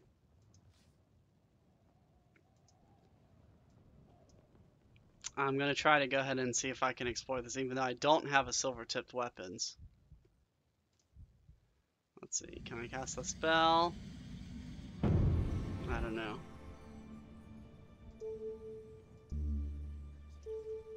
Protect from magic. You cast a spell covering yourself in a veil of magical protection. It's too cold to send. Alright, let's see. With a magical protection, can I actually walk in? Stride towards the tomb door, stepping straight into the mushroom ring, confident that your protective spell will keep you safe. Either it does, or the mushrooms were simply mushrooms after all. Either way, you enter the mausoleum quite unharmed. What about the silver thing? Oh well. That's just how you left it. Cold and empty, but for the staircase in the small corner. I'm not really sure what spell can really help me here. What does this do? In the air. I can't do that though. I don't have the thing. What does the mask do that I got?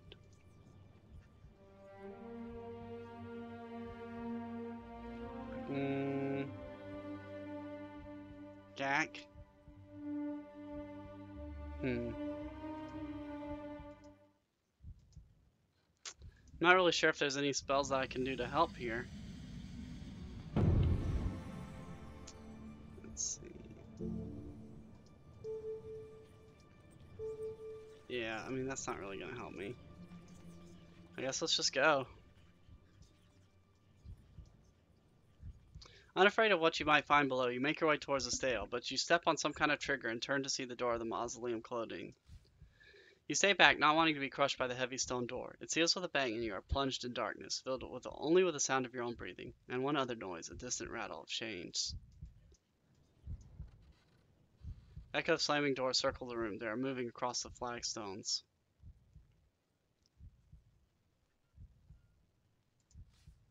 You feel your way over to the stairs, moving carefully as not to hurl yourself down them by accident. Finally, your foot finds a stop step. There could be anything below. A gaping pit, the jaw of a serpent, or perhaps even another manticore. I don't really have a choice.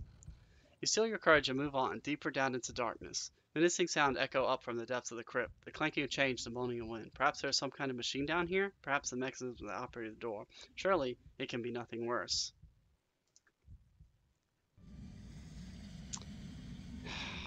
Is there any spell I can do to help me here? No, that's not gonna help. Cast. You cast a spell and wait for the sense of how to proceed. A voice enters your mind telling you there's no hope for you in the darkness below. Something reaches out and touches your neck with an ice-cold grip that tightens and tightens. You turn the run with the grip around and your check is too tight for you to move. You begin to choke. You try to whisper a final prayer to the gorilla, but the wraith only laughs as it chokes the last words from your throat. Then, just as you think you'll never breathe again, a heavy blade is pushed into your heart and you die from that instead.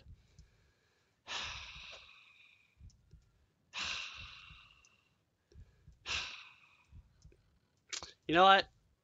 You know what? Here's what we're gonna... Well, you know what? Let's try this. I'm gonna try one more thing first.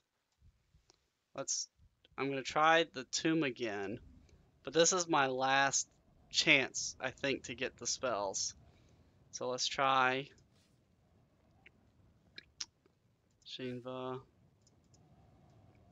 Okay, let's see if I can examine it first and see if that helps. Look at the ring. State. Cast a spell. And what was it? Mage, I believe. Mage. Cast. Alright, let's see if I can take the silver stake. You step into the circle of mushrooms and take the stake, confident that your spell of magical protection will keep you safe. Sure enough, you feel no ill effects of any kind. Perhaps they were just mushrooms all along. You draw the stake out of the ground. It is a short sword made of pure silver. It's too cold to stand still in the shadow of the wall. Okay, so now I think I may have a chance at this. Alright, Shinva's tomb. Okay. Let's try if I can do how to actually avoid the thing that closes the door. No. don't think I can float. I don't think I have the, Let's try sus. You cast a spell, clearing your mind to allow a calm inner voice to speak. It warns you that in the lower level contains a dangerous death wraith who can only be defeated by weapons made of silver. There's also a trap on the floor, which will prevent you from escaping here. Skulls peer from you, the walls. Unafraid of what you might find below, you make your way towards the stairs, but you said let it close. In the dark. Feel for the door, feel for the stairs. Wait. Don't burn anything. Pray for aid. Cast a spell. I mean, is there... I don't have anything that can produce light. Maybe I can...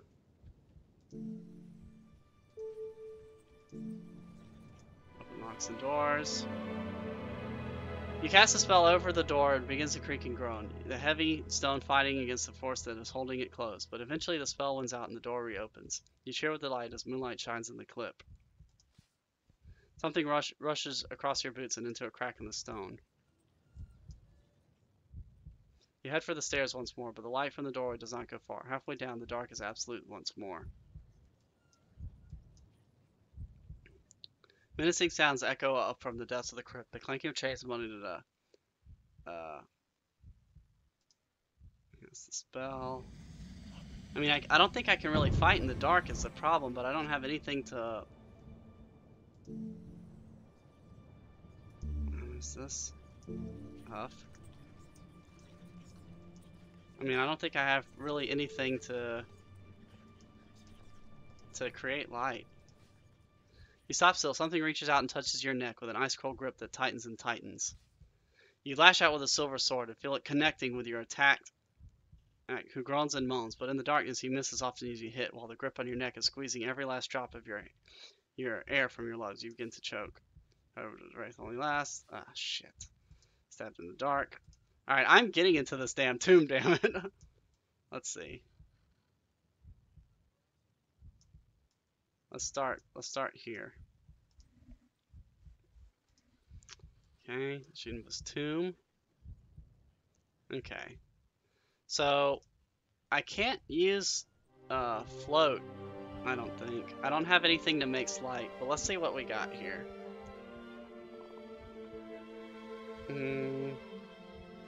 Law, dumb, big, dot, raz, sus 6, jig.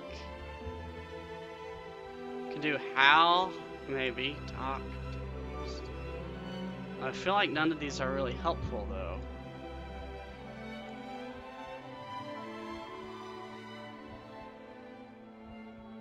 Mud. Tell.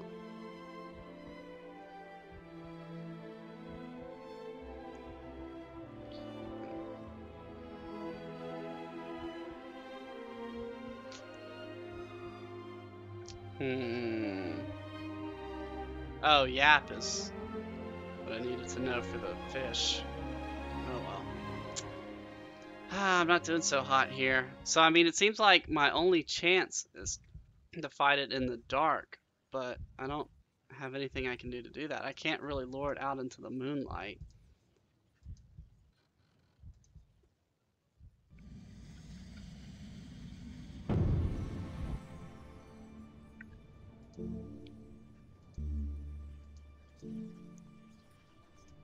Let's see if this works. You cast a spell reducing your body weight to that of the feather. Hopefully that should prevent you walking across any traps.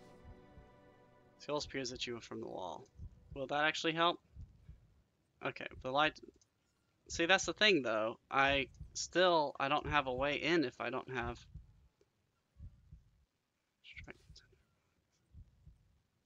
I mean, I don't want to burn my bambuck.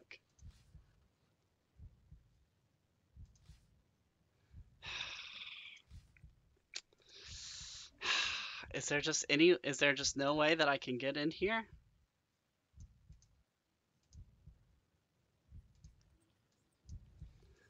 Maybe I can just try casting. I didn't want to do this, but maybe I can just try burning something. I mean, Hot. You cast a spell creating a blazing ball of flame that for a moment fills the stairwell with light and reveals a ghostly shape hovering in the air just a foot in front of your and its clawing skeletal hands reaching out, then the flame vanishes in the cold of the crypt. Something reaches out and touches your neck with an ice cold grip that tightens and tightens. Struggle. Yeah, I guess without a light source, I don't think I can do this. And I mean, I can burn my spell, but I feel like that's not good.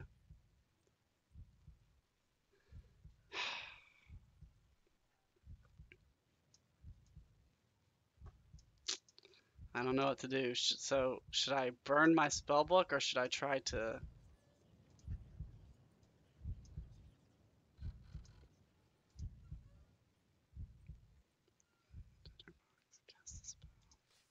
Strike the tinderbox.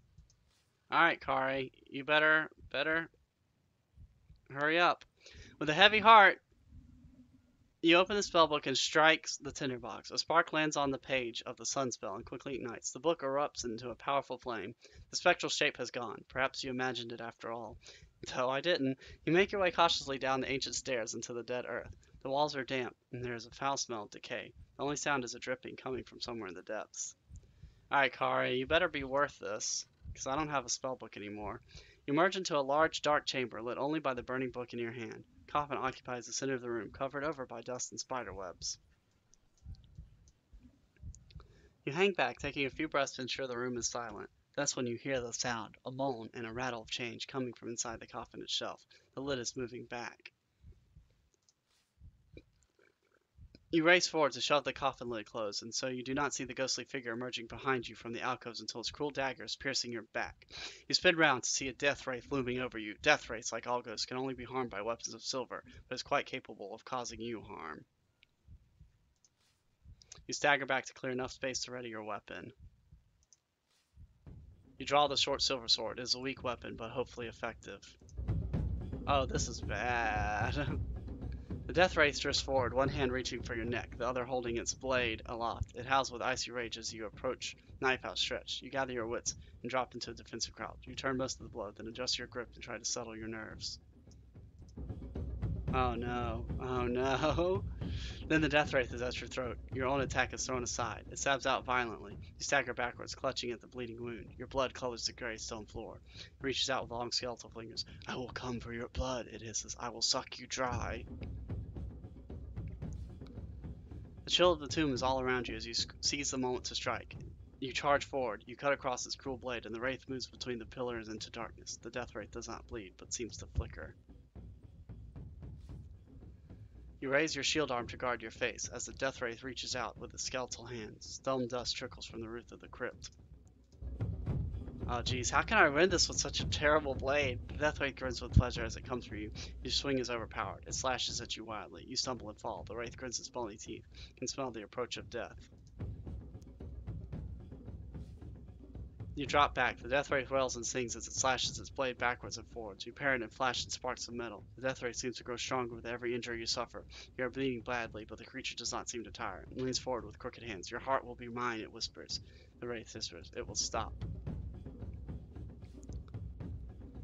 See, I just gotta beat it out though, but with only one stamina, there's no way. Then the death wraith is at your throat. It lashes out wildly. The death wraith jeers and laughs as it plunges its sword deep into your heart, then turns the hooked blade up to enter your skull from below. But you do not die, not until it reaches you with a skeletal hand and gently pushes close your throat.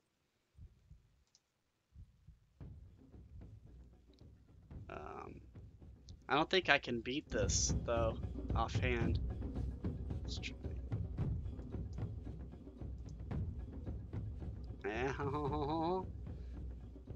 Okay, now let's see if I can beat it out. Let's try it. 3. Okay, that's good. And again. Also good. I can taste your life. I am hungry. Let's just defend on that one. Oh no, okay. You breathe out heavily. Oh no, that's bad. Okay, so it seems to have a pattern here of 2 strong strikes and then 3 weak strikes. No? Okay, maybe not.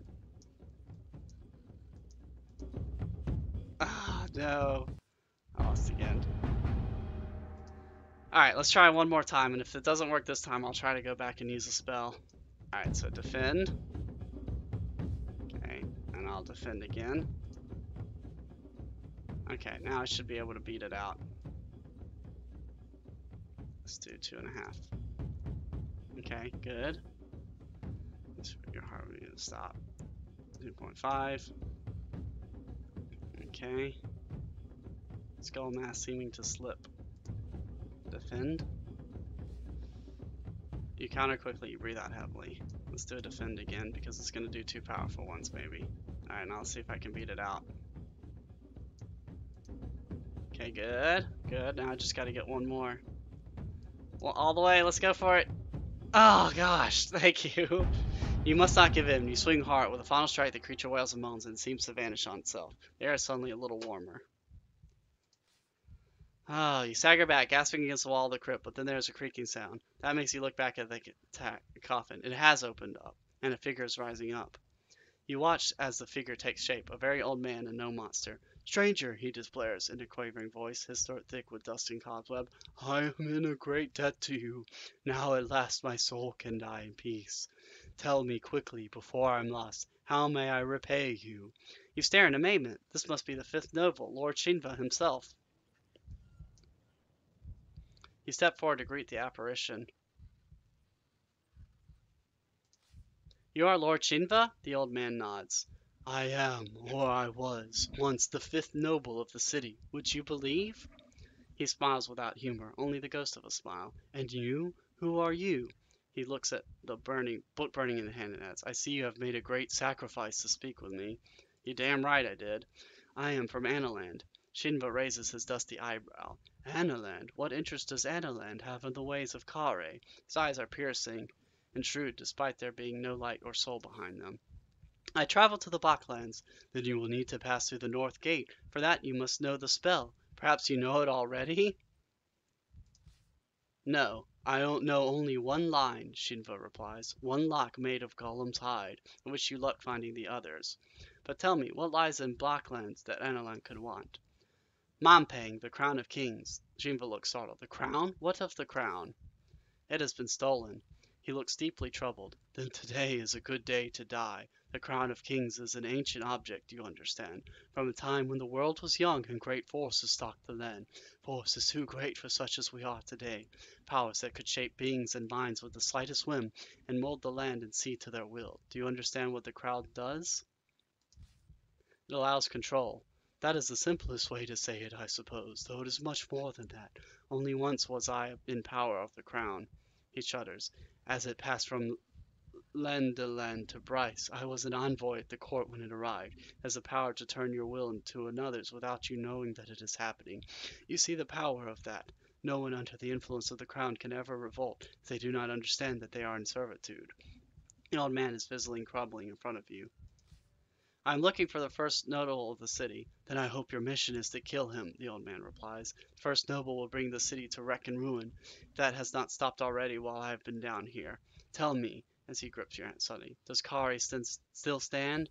Yes. He nods. Perhaps I was deceived once then. I met a fortune teller once, a woman named Siri, and she showed me how Sansa would bring the city of fire and destruction. It was this knowledge that led to my fate, of course. Such is the way of fortune. Trickles of dust rain down from the roof of the crypt. What can you tell me of the Bachlands? Oh, very little. Oh, but I remember one couplet told to me in my crib. Will you hear it? Please. For sleeping of the sleepless ram, seek out the one they call the sham. Shinva shakes his ancient head. I could not tell you what the sleepless ram is, but perhaps it is advice and not mere nonsense. Farewell, old man. Farewell, stranger. May your life and fate be better than mine. Spell lines you have found are listed in the key section of your inventory. I give the last of my life to you, he whispers, as he lies back into his grave. You feel cold strength flood your veins. Then you turn quickly and make your way upstairs. You have found one new clue. Above ground. The door at the far end of the mausoleum is open. You see moonlight just as the last page of your spellbook is consumed by fire. The ashes fall through your hands to the floor. Well, at least I got one of the spell lines. You return through the open door to the path, still shivering from your meeting with a ghost. Problem is that I only have 1 of 4, so it's really not going to help me.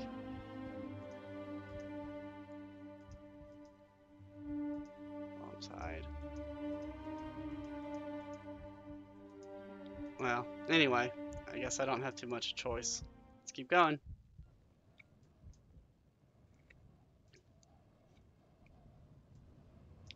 Explore the older tombs. I don't think there's anything here if I remember right.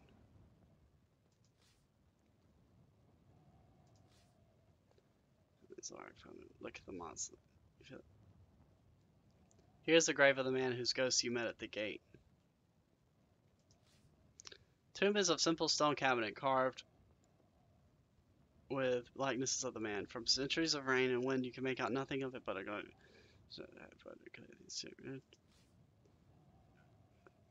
Examine the carved man. Okay.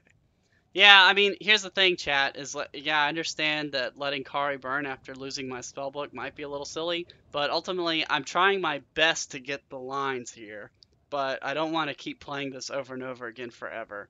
I mean, considering how I'm doing this time, I don't know how many times it would take me to get all the lines, so I don't want to spend all my time just playing this over and over again.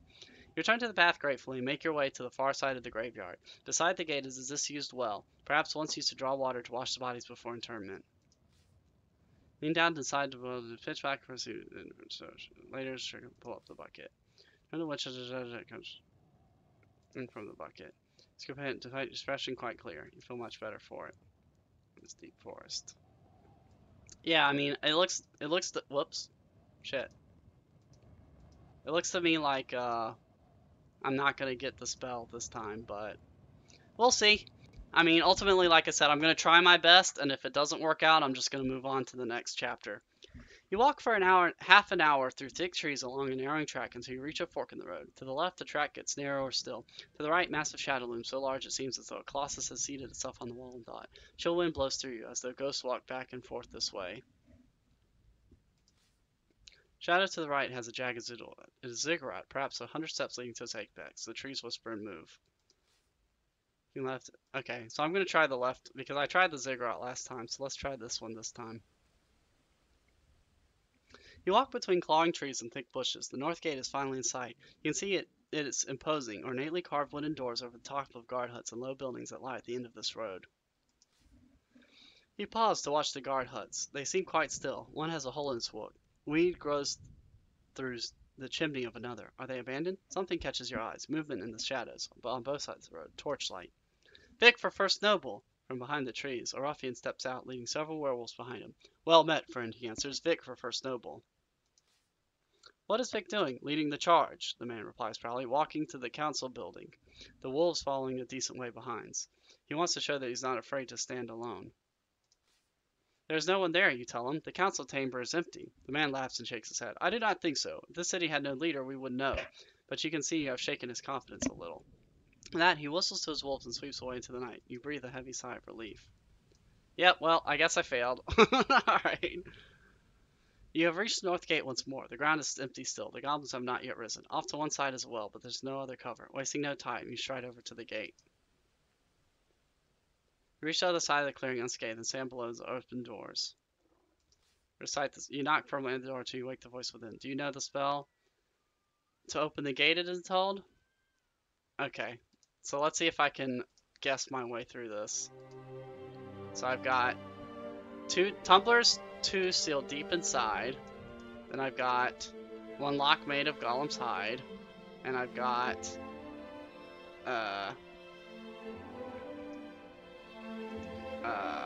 what was the half a spell line?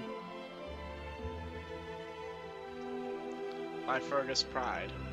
Alright, so let's just try it and see what happens. 2 tumblers sealed deep inside. 1 lock made of Golem's hide. Wait, then avoid. Incorrect, the door is sealed. The rest of it plays out exactly as you. The vista of bloodshed, the ghost appears beckoning you. Approach Lorag. It seems you were not successful, the wizard remarks. Will you try again? Are you willing to give up the search now?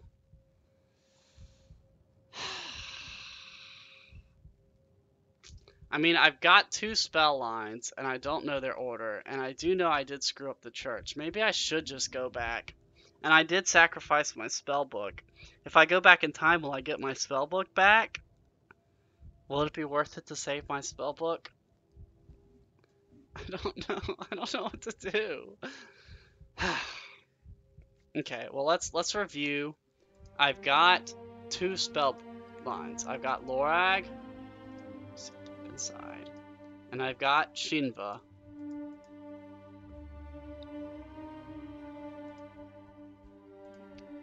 And I've got half the other one. I don't know, chat. What do you think? I don't think so, chat. I think basically all this going back in time mechanic is, I think the approaching time or changing time or whatever is just a clever way to rewind time so that it doesn't break the flow of the story. Basically, the way this works is, from my guess, is that uh, essentially, where was the church? That's the one thing I want to know. Essentially, this is a game book, right? A game based on a game book. I think that the rewind time, all it would do is just start you at the beginning of the book again. And so I basically think that's what it's doing, is basically the rewind mechanic and this going back in time are essentially the same.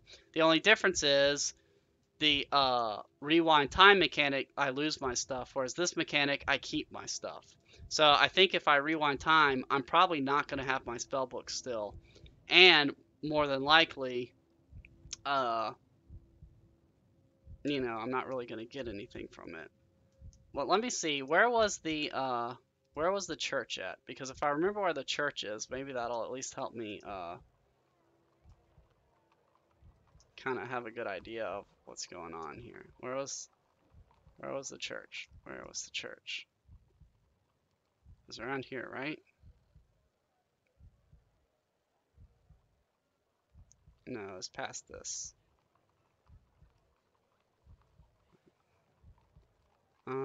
Was it here? No, that's where I got almost killed. Oh, it's here in the docks. Okay. Alright, so next time, I think I could have a better chance of getting this stuff because of the more... I mean, I've got half the spell line, so... Should I go back and try again? I feel like if I do, though, I'm just going to keep playing forever. But at the same time, it's like I've made a lot of sacrifices to get the two spell books that I do have. Alright, tell you what, chat, what do you think? Chat, do you think I should go back in time, or do you think I should move forward?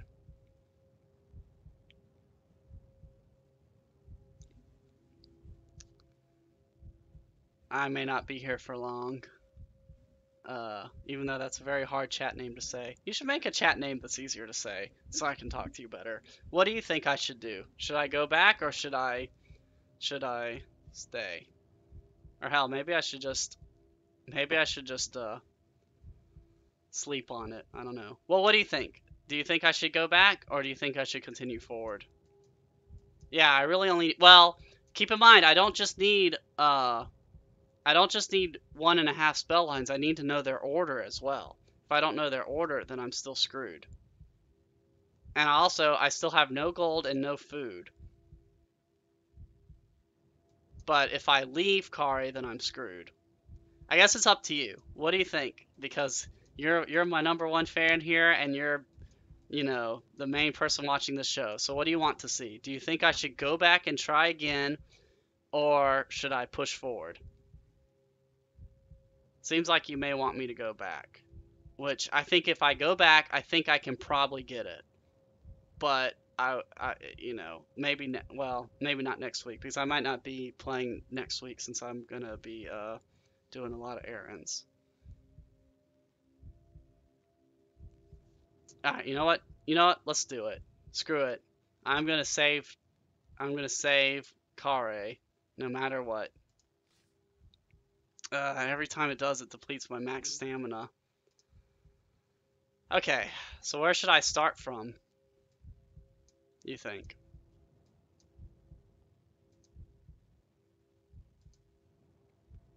Such another line is. Well, I don't know if that priest is gonna give me another line, though. Do you think, should I skip right to the docks then? Or to the well?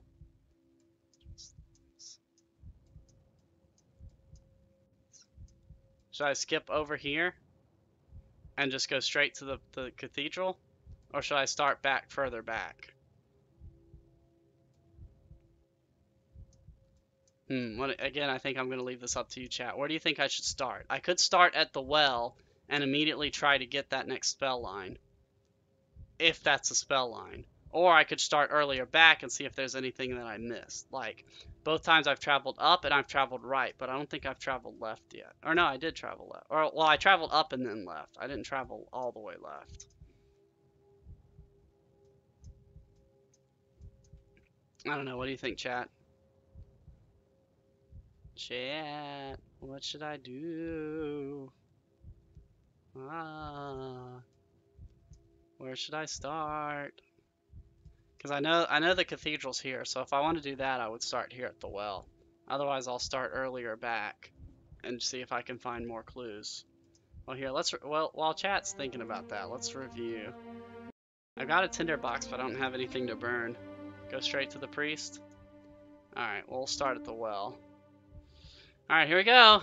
Ah! Okay. Alright. Okay. Go straight on.